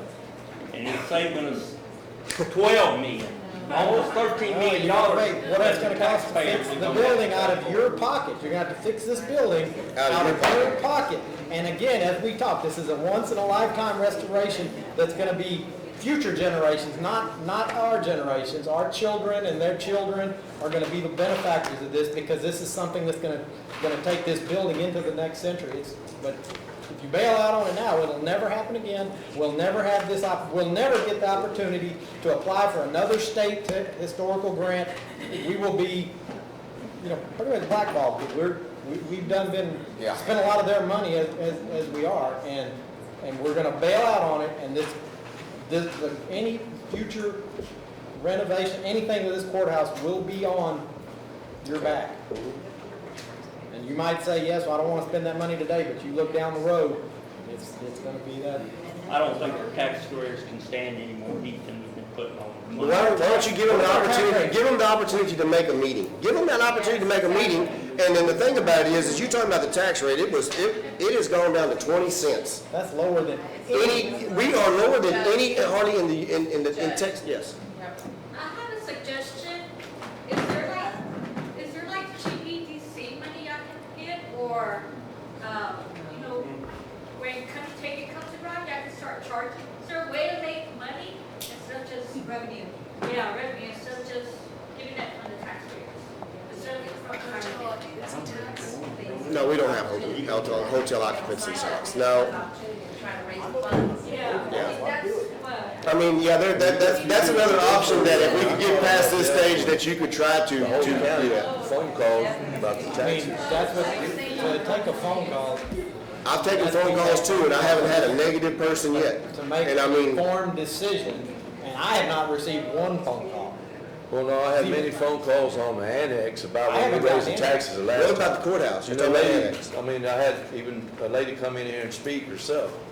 And give those people a chance to come in and speak on it. Just like this lady stood up in here and said that we want to move forward with it. If we continue with the resolution, we can have the hearing, we can have the people come in here. And y'all guys can cut it at a later time. You ain't gonna be out any more money, and you can nix it at another time. But don't lose the opportunity to just see what's on the table.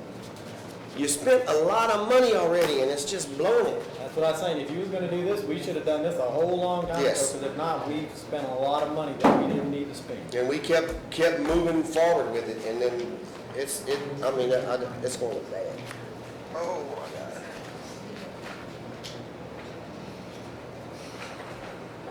if y'all are still good with it, I'm just gonna move on with it. Y'all still on your all no's? Yes, let's move forward. All right.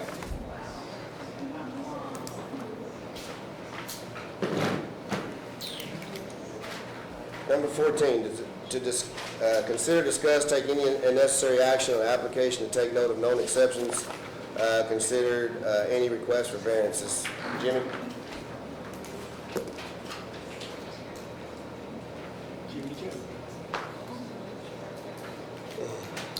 Commissioner State, did you get a chance to review that? Yes, sir. Do you have any questions? It's for 4 siblings. No, we talked about everything. That little incident out there on, I told them that, well, just different little old deals like that. Going forward, after they don't present everything like they're supposed to with the permits and stuff. Yeah, so this is the exception request down there off that little county road right before you get into Guadalupe County on 80. Right. And so they submitted the exception request, paid the fee.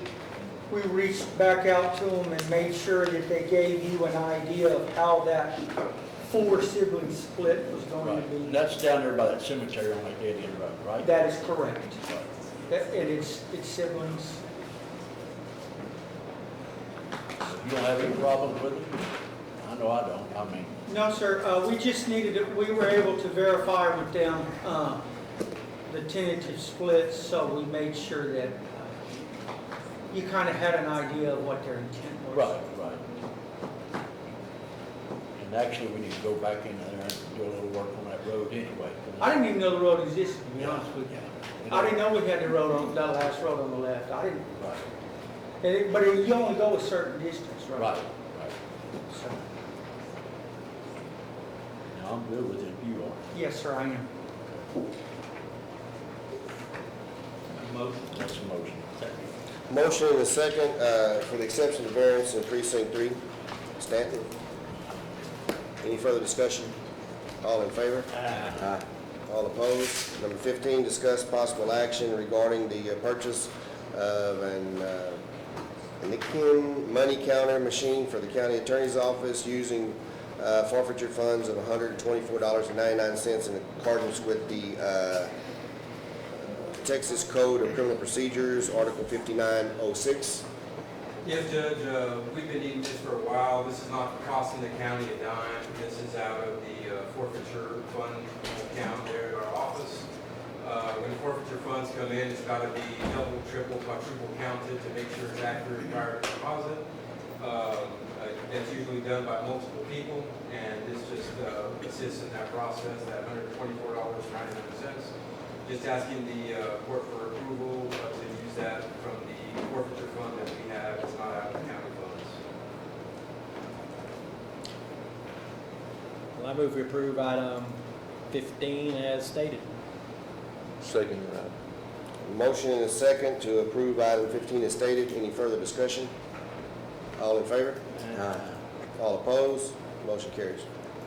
16, discuss with action to declare a 2002 Cat 916 wheel loader, serial number 2 X-ray boy 01875 a surplus, and authorize to trade towards the purchase of a 2024 Case 421G wheel loader, serial number Frank Nora Henry 0521 George Nora Zebra Henry Edward 16590 from Associated Supply Company Incorporated. Trade-in and $9,000 in total to purchase purchase 127,064.22 precinct 1. Yes, the older, we have a Cat wheel loader and also have a John Deere wheel loader. So the John Deere wheel loader's got some age on it, some repairs, but this old wheel loader here doesn't reach the newer trailers and stuff, and found that this Case company would give me $9,000 in trade-in, so I like to. A lot of money to be spending while we didn't do it during budget. I'm taking the money out of my permitting money and from precinct one Well, it's coming and out of putting it fund- right back in. Fund balance. precinct Coming out of one. fund balance. There's no separate line item, I think, Right. for that. I don't know, we're pretty tight. I don't know if we need to be spending a bunch of money, but, because you got a loader that work, 2 loaders right now that work. Well, one, the other one is basically useless. And I can get 9 for it. And then if anybody else breaks down, I like to, offer it to anybody else. Of course, we do that. I'd like to make a motion to go ahead and pass line item number 16, the purchase of a wheel loader. Motion and second, pass line item number 16. Any further discussion? All in favor? All opposed? Motion carries. 17, approve sole source justification for 2026 Ford Transit Cargo XL from Caraway Ford, Gonzales for $49,915.65 for the jail. Judge, Commissioners, we are in need of a vehicle to transport folks that are in wheelchairs. I don't think I knew that that was part of the job, but we do have inmates now that are required to be in a wheelchair. And so when we have to take them to court or we have to take them to the doctor, we need a way to transport them. I've been trying to find a vehicle like that from conventional means, haven't had any luck. Saw one at Caraway, talked to him. That one's a demo. It's got a few miles on it, but it's still virtually new. And so with y'all's approval, we could get that fixed. And it's already in the budget. It's a budgeted item already in the budget. I move we approve item 17. Second. Motion and second to approve item 17. Any further discussion? All in favor? All opposed? Motion carries. 18, discuss with possible action deeding property from Gonzales County Precinct Number 2 to the city of Welder, located at 520 South Railroad Street, Welder, Texas. Okay, that's our old location on the Gonzales side of the welder or railroad track. We're not using that building anymore for some minor storage. The city of Welder does not have a fire truck on that side of the street. If they had a train coming through their house and burn down before they could get to it. I'd like to give the city of Welder that building and that little white trailer that we have there. I can't say about the other trailer because it belongs to the constable, but I'd like to dig that over to the city of Welder so they can use that for that. What's the approximate value of that property? I have no idea. We bought it way back in 1942, I think is what it was.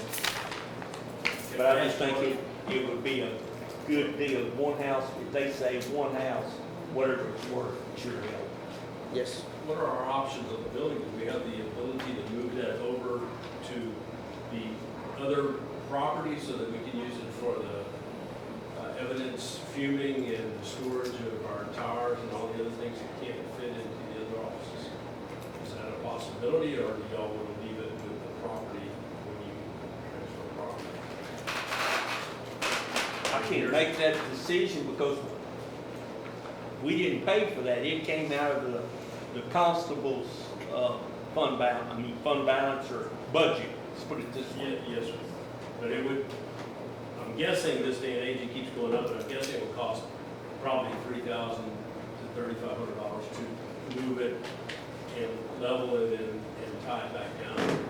And in the air conditioner and stuff out of it, the heater and everything going out of The it. fan does not work. We don't have any heater in the air since last year. I think you'd be better off putting in your budget to maybe put a little building, a removable building out there, something you can move. Is the court open to doing that? Because we have more stuff now that will fit into the offices that we have to move in there. I don't know if the court will be open to that. Judge. I mean, I'm fine with leaving the building there. Are we leaving the old furniture that we don't use, it's broken and stuff with it? I would leave it there. Appliances in there, that type of thing? I don't know. If I was in your position, what I'd do, I'd move out to the new building that was built for y'all, those 2 offices. I would probably put my tires or something in that little old building there and make a deal, maybe you can make a deal with the city to use that little tire building we used to have back there, till you can get your building moved out there in your next budget, and to visit with them about it. But, Store some stuff at your yard, do you have extra space on your? I don't have any extra space for them at our yard. We might could work out something on the tires. We can discuss that later. We might could, if we kept from putting another little building for tires, we could probably make room for you. How many tires do you have? Right now, about 12. Oh, no, we could handle that. Yeah. And y'all should have a key to that yard so you could get in there I understand. whenever you need to, because there might be a time you might have to go into that yard. Jimmy has access to that yard. I told the sheriff he could use that yard. You know, 10 up there, we could have any kind of incident happen up there. We do evidence processing in that other building that's empty there. I don't know about evidence processing. You just have to work that out.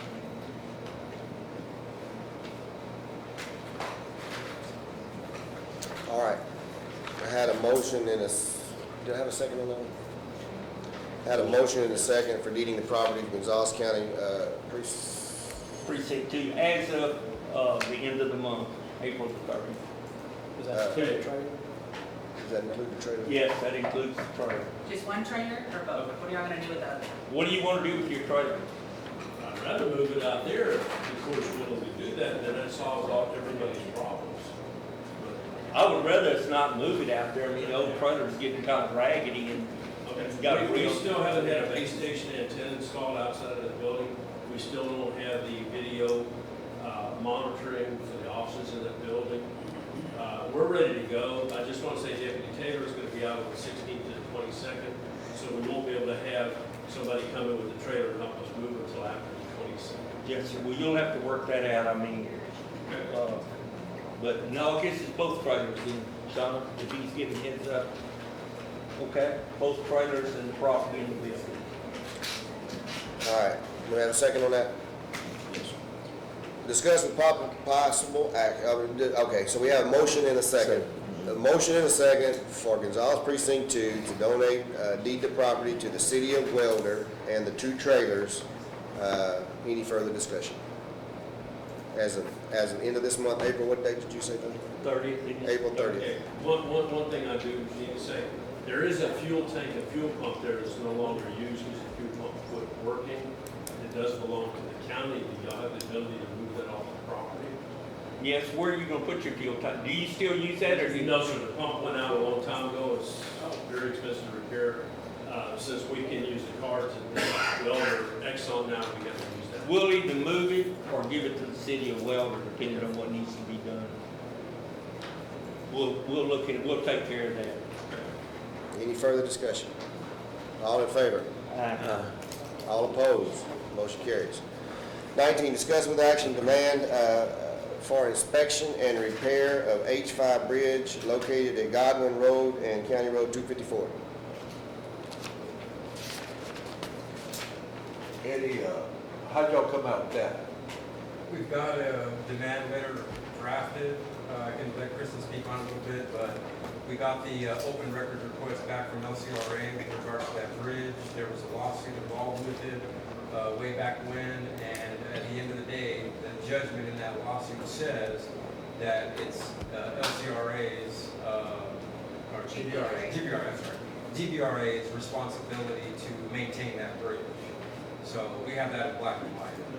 So the reason it's on the agenda is because we drafted that demand letter. We wanted to run that through commissioners before we get that sent out to GBRA.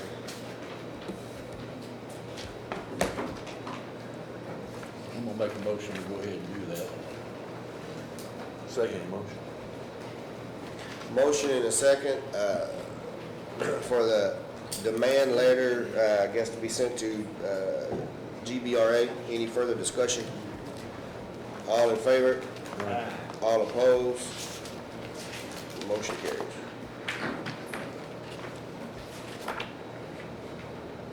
We'll send that around to our soul section. All right, move to number 20, discuss with action agreement Flock Public Safety and the Sheriff's Office to begin right-of-way permits contingent on receiving Operation Lone Star Fiscal 27 grant funding at no cost associated to the county. And I believe that we do have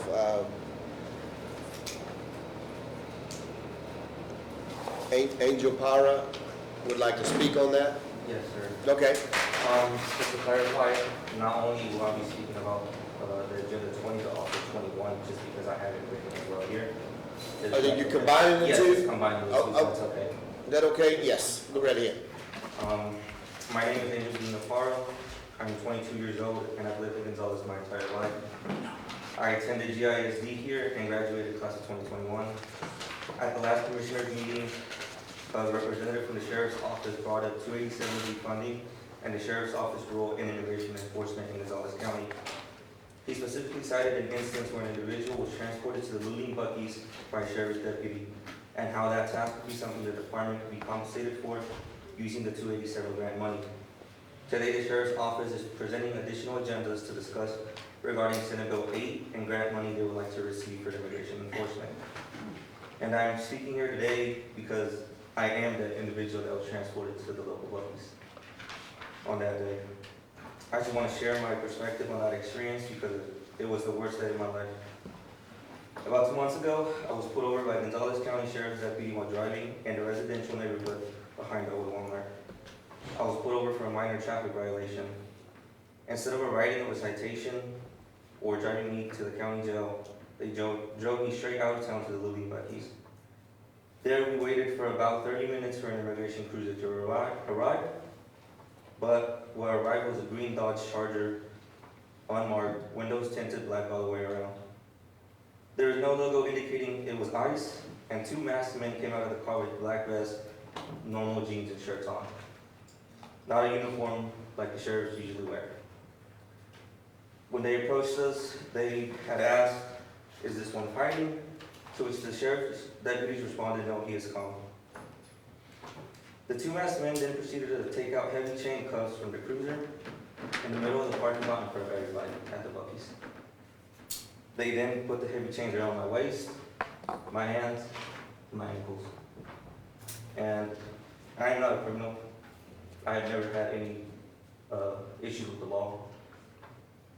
And so, in that moment, to me, it was the most dehumanizing way to be treated, chained up the way I did.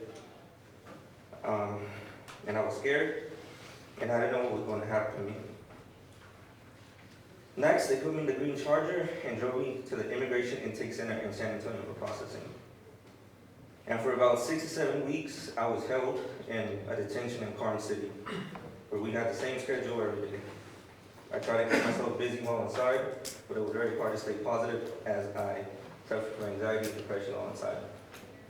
The conditions in the center were uncomfortable. Some instances, there was more in the restroom. The food we were given wasn't enough to sustain our bodies and usually tasted terrible. While in there, the people I met are good people, and many of them were actively in the process of adjusting their status through their courts, but they were still being detained at their court hearings, doing it the right way. The companies running the immigration facilities make money per bed filled per night. It's a system built for profit, while the people inside are kept from their lives and families and ability to work and support them.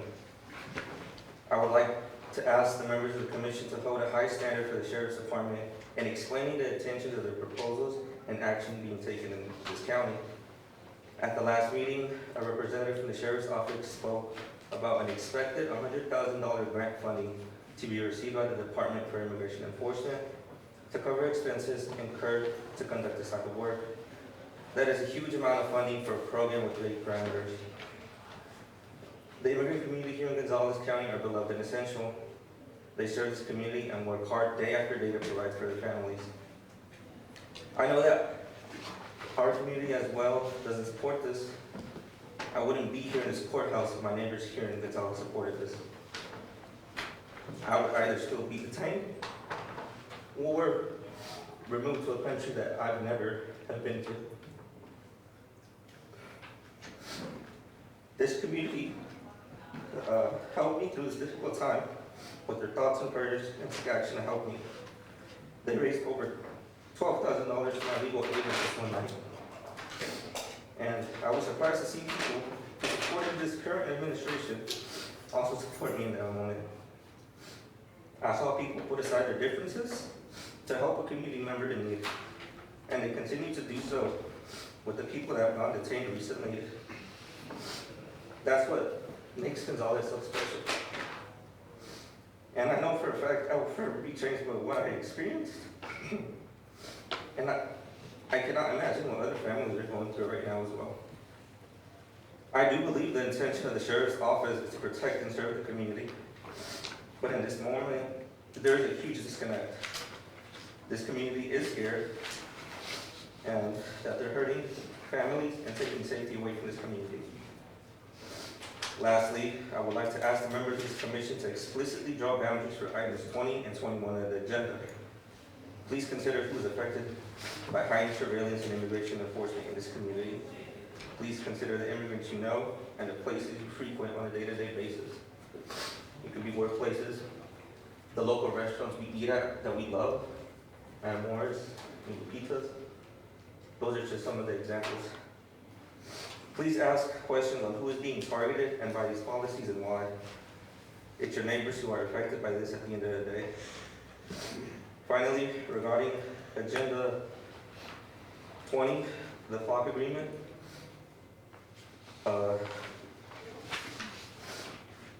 We want to know why. Regarding the flock agreement and handling our local data to AI-driven software, I would like to encourage you to ask how is our data being collected and stored, how long, and who is it being shared with. I appreciate y'all for giving me the time to speak. Thank you, sir. Thank you. Judge, Commissioners, today we're asking for approval to proceed with the grant through Flock Safety. As they mentioned and as we've talked about, this is for license plate reading equipment. And there are already 2 cameras in our community that we did not put up, that the state of Texas has already put up. And just so y'all know, those cannot be used for immigration enforcement. They're used for other purposes, but there are 2 in our community currently. What we're here asking for is for the ability to apply for this grant funding from Flock for additional cameras. And the way the agreement is drawn, if we do not get the grant funds, then there's no further action on our part. So if we can't get the money, there's nothing else that we're required to do. I asked Eddie to review it. Also, I think that Kristen had looked it over. I'm not sure, but we appreciate them going through it. But it has an out. If we don't get the grant funds, the deal goes away. But again, these license plate readers cannot be used for immigration enforcement.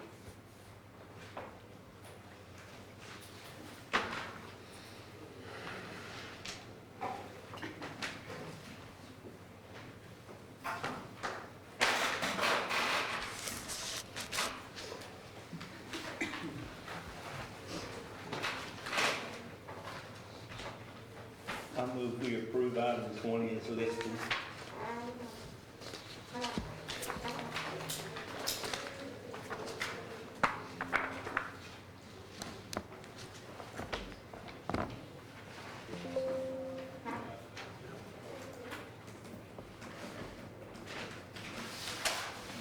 I'll second it. Have a motion and a second to approve item number 20 as listed. Any further discussion? All in favor? All opposed?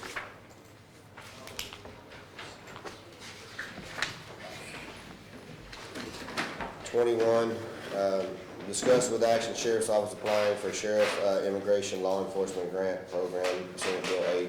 Senate Bill 8 establishes a grant program supporting the sheriff who have entered into certain kinds of immigration law enforcement agreements with the United States Immigration Services and Custom Enforcement. The sheriff awarded grant funds may be used to pay the cost associated with participating in the agreement that is subject of the grant that are not reimbursed by the federal government.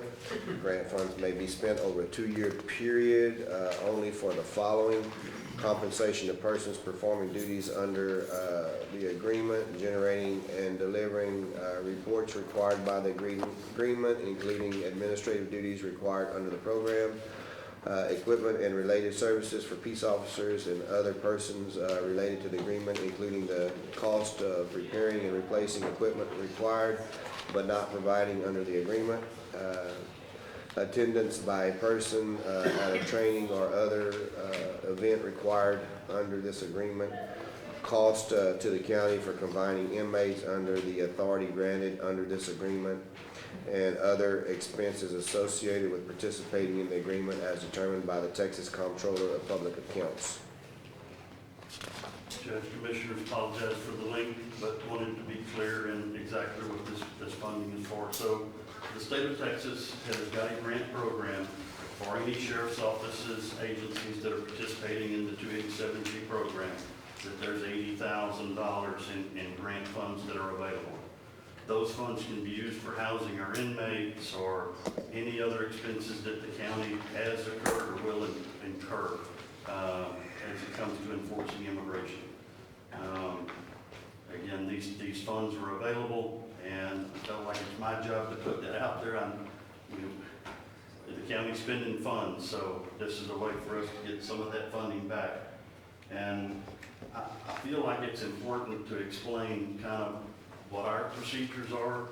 You know, we're not out targeting folks that are here illegally, but when we come in contact with them, no matter what the circumstances are, whether it's a traffic stop or any reason for us to come in contact at that point, and we don't make the decision. I feel for the young man, but again, I feel like it's my job to enforce the laws that are out there for me to enforce. And whenever these people, whenever we come in contact with them, we then submit the information to ICE. ICE then tells us whether they want them or they don't want them. The same way, if you get booked in the jail, we have a requirement to report those to ICE. They either put a detainer on them or they don't. And typically, I don't know the reasons why they want to detain them. I will tell you, though, that we have had some that maybe wanted for murder. We've had others, sounds like this young man, wasn't none of the above. But again, whenever I come in contact, I don't know who these individuals are. Without fingerprinting, folks, there's no way for me to know truly who they are. So, again, sometimes my job's not a lot of fun, but at the end of the day, I've got a job to do. And these are funds that are available to the county if y'all choose to accept them, for us out there doing what we've been instructed to do. So when someone's stopped or something, they're not taken to the sheriff's department, no fingerprint, no type of validation of any sort, you just... No, so what they have us do is they have us identify them to the best of their ability. There's some technology out there where they're using the cell phones, and we do photo recognition, but typically the individuals will give us their information, their name, their date of birth, and then that information is submitted to ICE with typically a picture of the individual, and then they decide whether they want them or they don't want them. And if they want them, sometimes we end up having to transport them to where they want them. Sometimes they send somebody after them. I'm really concerned about, and I agree with the gentleman, probably Buc-ee's is maybe not the best place to do that at. I would, again, feel sorry for the young man going through what he had to go through. Again, I don't know his whole backstory. I would assume that the vehicle that they sent did not probably have a cage in it. So that's therefore the reason why they probably put him in belly chains and that sort of thing. But again, I don't know what their policies are. But that would be my assumption. And I don't know why they wanted the gentleman. I don't know any of his backstory. So but that's, ICE made the decision once we got him properly identified. Mr. Parr, I got a question. Do you have a driver's license, Texas ID? No, sir. I'm just trying to figure out. I have a Mexican passport ID from the consulate here in San Antonio. From the consulate here in San Antonio, but you do have papers for being here. Okay. Okay. I have a question. Yes, ma'am.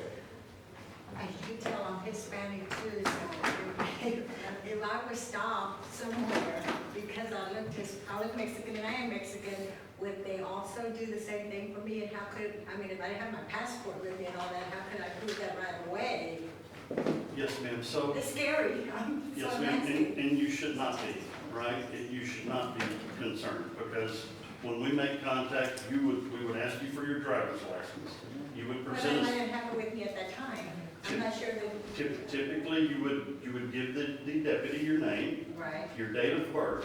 He would then proceed back to the car, he would run it, he would see you got a Texas driver's license and that you're a U.S. citizen. So there's absolutely no reason for me to harass you any further. And it's maybe a misnomer, I don't know, but I mean, there's no way for me, I don't know who I'm stopping. You know what I mean? When I make contact. I think I only ask for y'all to have a little compassion. 100% we do. My name is Gloria Torres, and I'm on the local school board here. And we've had a lot of our kids that they're just left there, they're taking their parents, and who picks up the kid? They've been staying there, and then finally, I guess a friend or relative might come pick them up.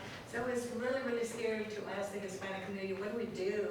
And they're saying some people, it's been done to some people that are, I was born in the U.S., my parents were born here, my grandparents were born here, but I'm still Mexican, Hispanic. So, and it's just scary. And I mean, Gonzales people probably know me, but I do travel a lot. It could happen to me somewhere else, So, And we need to get that message out there. yes, Because we need a little compassion, and ask questions and find out. And you're gonna leave kids here at the school district that we have to take care of because there's nobody to pick them up, because their parents were taken. Would you please, after the meeting, I know of no circumstances where that's happened. I know of none. So typically, I do know that Nixon had an occasion where it was something somewhat similar, but Nixon notified me immediately. We were in the loop on making sure that the child had parents. Well, they had someone actually come later.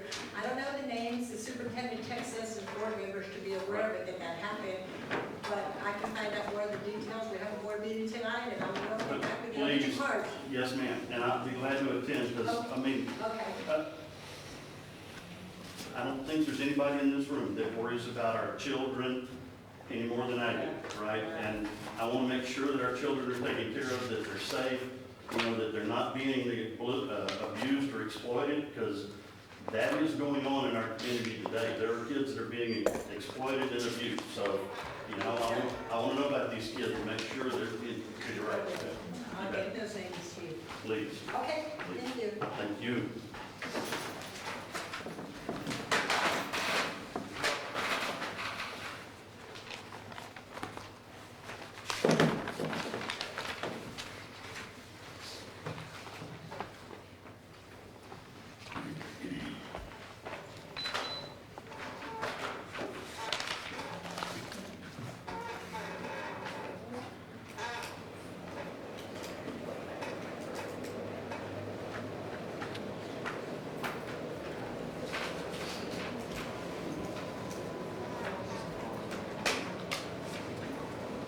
I move we approve item 21, the sheriff applies for the immigration law enforcement grant program.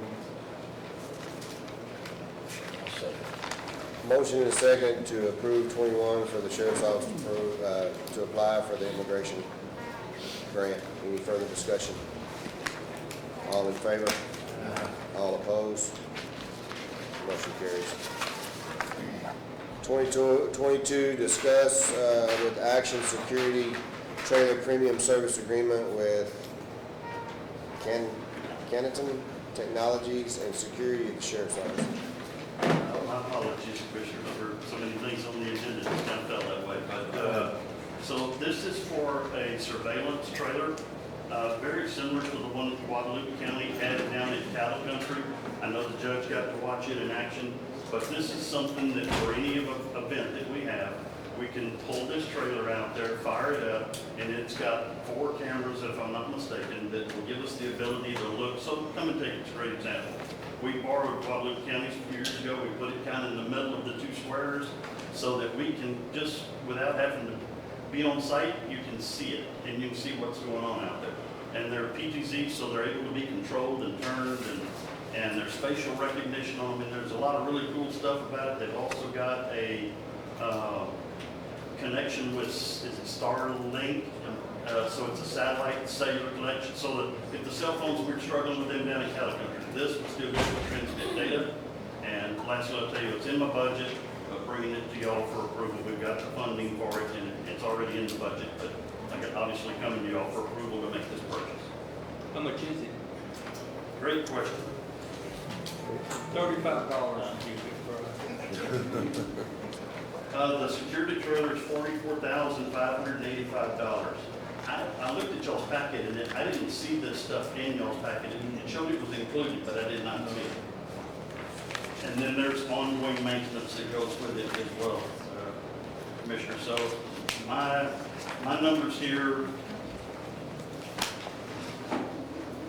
my ending number is $41,926.67. And that was in your budget, you have the money? Yes, sir. How much did you budget in that line item, do you know, or is it more than that, or? No, sir, I think I'm a couple, it's close, but I'm $1,000 or $2,000 short of the net amount when it came in, yes. But we did have the bulk of the money in this year's budget. You have to do a budget amendment or line item transfer or something? Right, line item transfer. I move we approve item 22 for the security trailer premium service agreement with Canton Technology Security Sheriff's Office. Second. Motion and second to approve the security trailer premium service agreement with the Sheriff's Department. Any further discussion? All in favor? Aye. Opposed? Motion carries. 23, discuss with action request for waiver of penalty and interest owed. Interest owner ID M711182. And you want me to hit base on it? All right. So apparently this interest owner with that ID number was paying their taxes. Actually, they paid their taxes, turned out to be not within the desired time. So they thought that they had it postmarked on the date that it was supposed to be, but I think it was 5 or 6 days later. Postmark February the 5th. Yeah, it was should have been postmarked January the 31st. January 31st is the deadline. 31st is the deadline.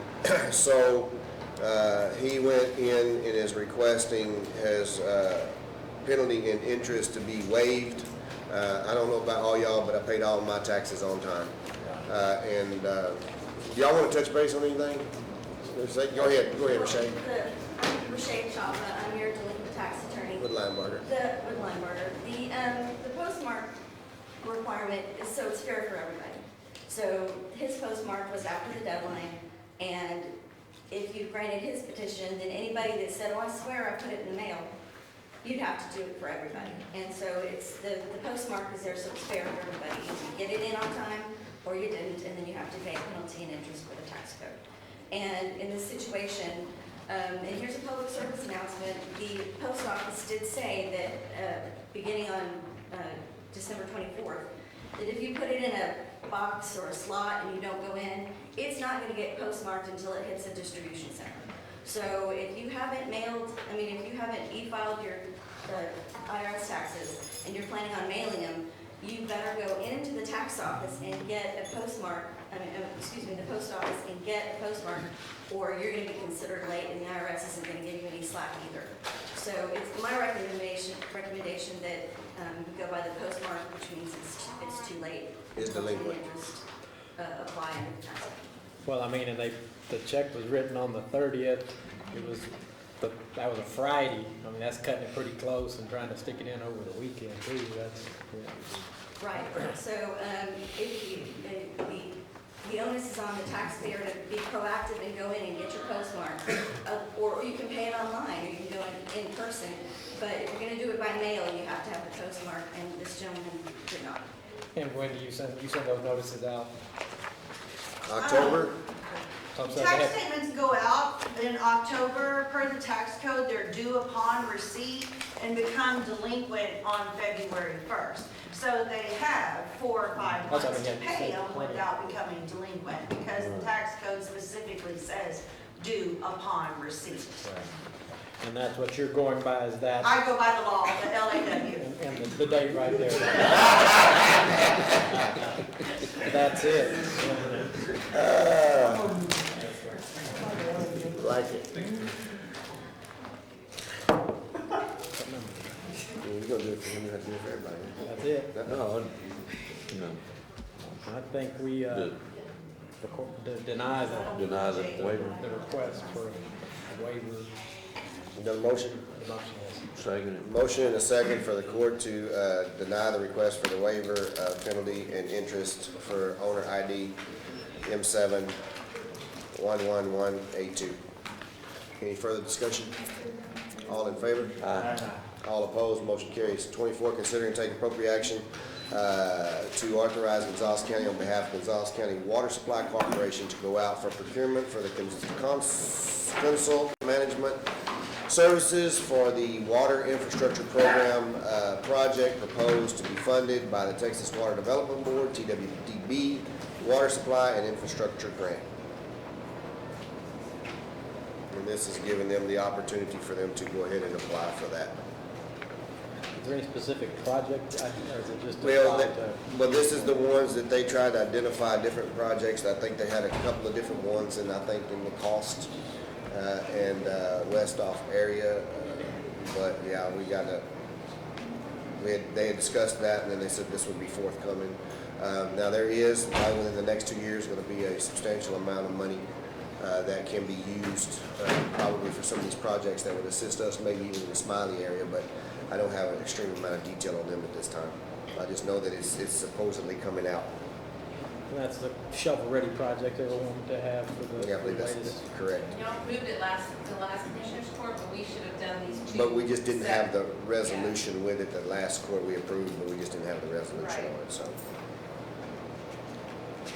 Well, I move we authorize Gonzales County Water, or Gonzales County on behalf of Gonzales County Water Supply Corp. and to go out for procurement for consultant management services for the water infrastructure improvement project proposed to be funded by the TW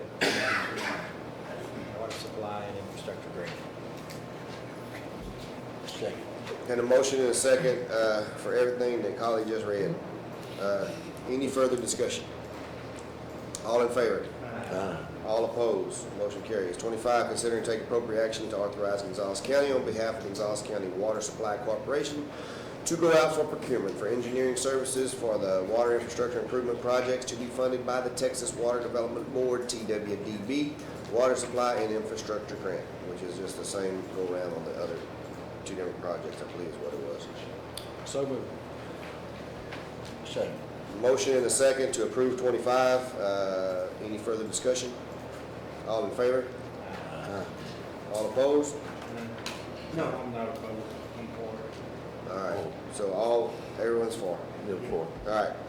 26, discuss, consider, and take action to approve the issuance of request for qualifications RFQ for the procurement of the acquisition services provided under GLO contract number 24-065-137-E as in Edward 995 for the CDBG MIT mod project for the drain improvements project.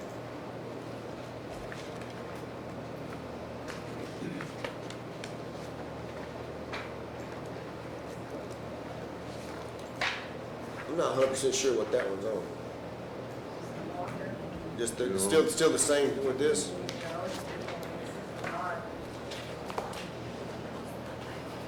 Okay, yeah. Okay, so yeah, those are the other two to go out for it, and that would be the grant that they would actually go through. My bad. Yes. It's just I don't know why they got three different ones on there. It seems like you can, huh? They are different. Yeah. But it's Yeah, a lot tied, of different grants. but it's tied to 24, 25. It is tied to those though, right? Is that in here? Or is this that one that we're working on? This is that one that we're working on County Road 283 up in your area. That's what it is. Yes, nothing to do with the water supply, that's No. different.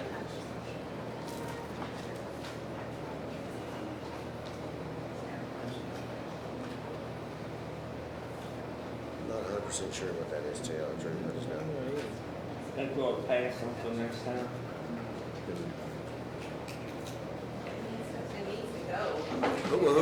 I don't understand where this come from. Who this come from, Langford? Yeah, Langford. And Yellow. We'll get that information.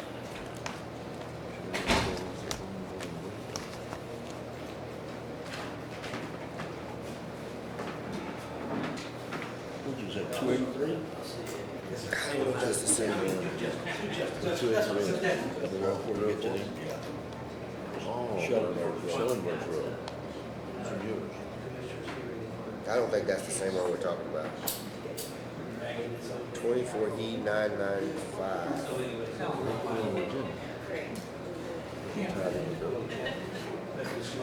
I mean, it may be the acquisition for that land that's gonna be associated with that, but I'm not 100%. I didn't realize seeing that one. I thought it was just the 24, 25.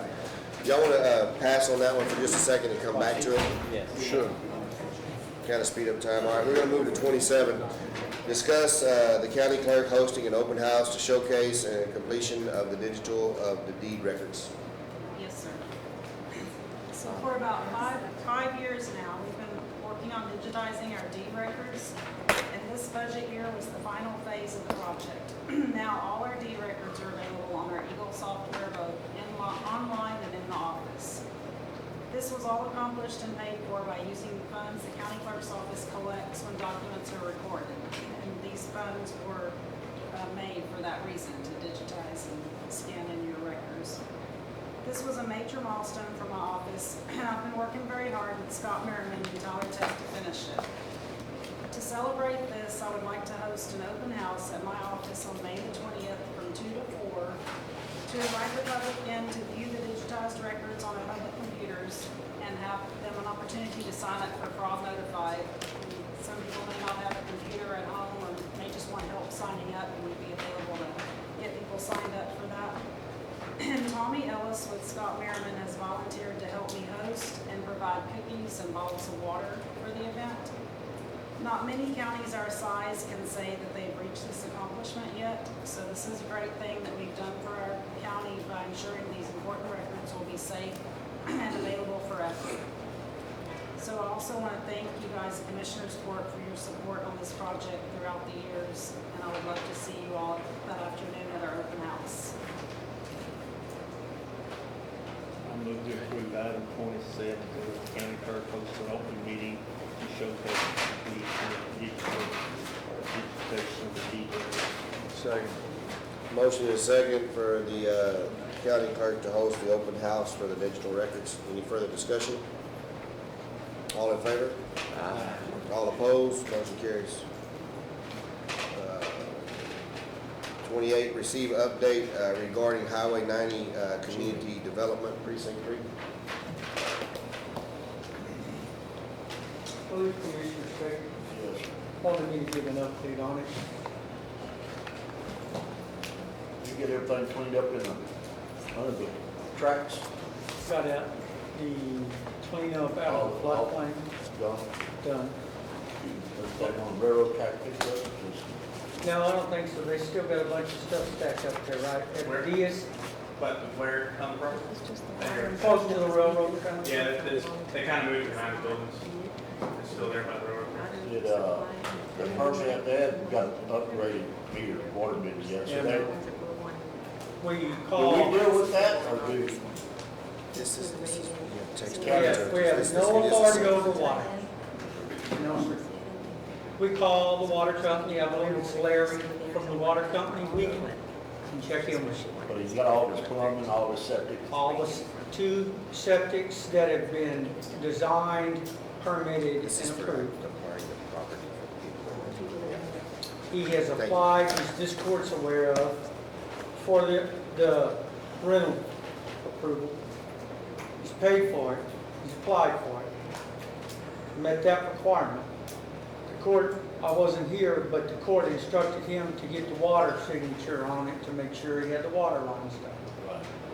Unfortunately, we, as a county, don't have any control over his dealings with the water company. That's their deal. We continue to check.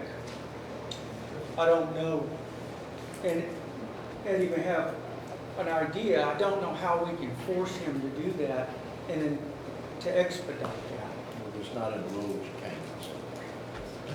It's simple as that. I know Michael and I check almost weekly, Yeah, I drive by there at least once a week. keep an eye on it. I drove by there a couple of weeks ago. I was out on a call with the sheriff's office, drove by there. They had not removed the stuff in the floodplain and the drainage. The next day they had it done. I told him, I said, now we can handle him putting stuff in the floodplain. That's different. I knew him. He has been issued a citation in Judge Boyd's court initially. I believe that ticket has been paid in full. Well, I don't look for him to get that meter anyway, but that's gonna have to be underwater. It's fly coming. That is correct. I think, and I'm just guessing, Commissioner, we have probably required him to spend, rightfully so. So Jimmy, how many of these you got that don't ever come in and get a permit? You know, we got one out there at Gilbert Lane, hadn't been in and stuff like that. I was just, Yeah, I don't know. I would say there's a few a month, maybe. I'm just guessing. We are going to start giving the court, per request from Carly, a monthly report that's going to include everything on it, so you'll see. It's going to not only include the permits like you normally get on our annual report, but it's going to include activity for subdivisions, fire-related stuff. We're going to give you everything so that you kind of know all the different things that we do. And if we've got some activity, even if it's somebody that's come in that's applied for a rental community, but we haven't gotten all the stuff yet, you'll see on our report the initial contact on it. that's all I have on that. Yeah, I wish I could do more. You know, we can drive by and look.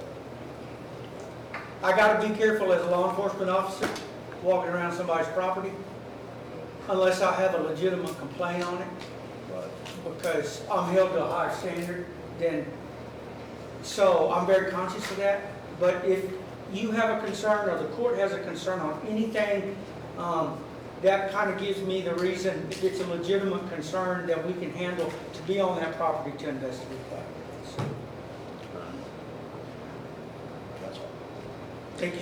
All right, we'll move back to 26. What that is the acquisition for the property out of that grant up there on 283. I move we approve item 26 as represented. Second. Motion is second to approve the item 26 for the GLO contract. Any further discussion? All in favor? All opposed? Commissioner Staton? Make a motion, we adjourn. All in favor?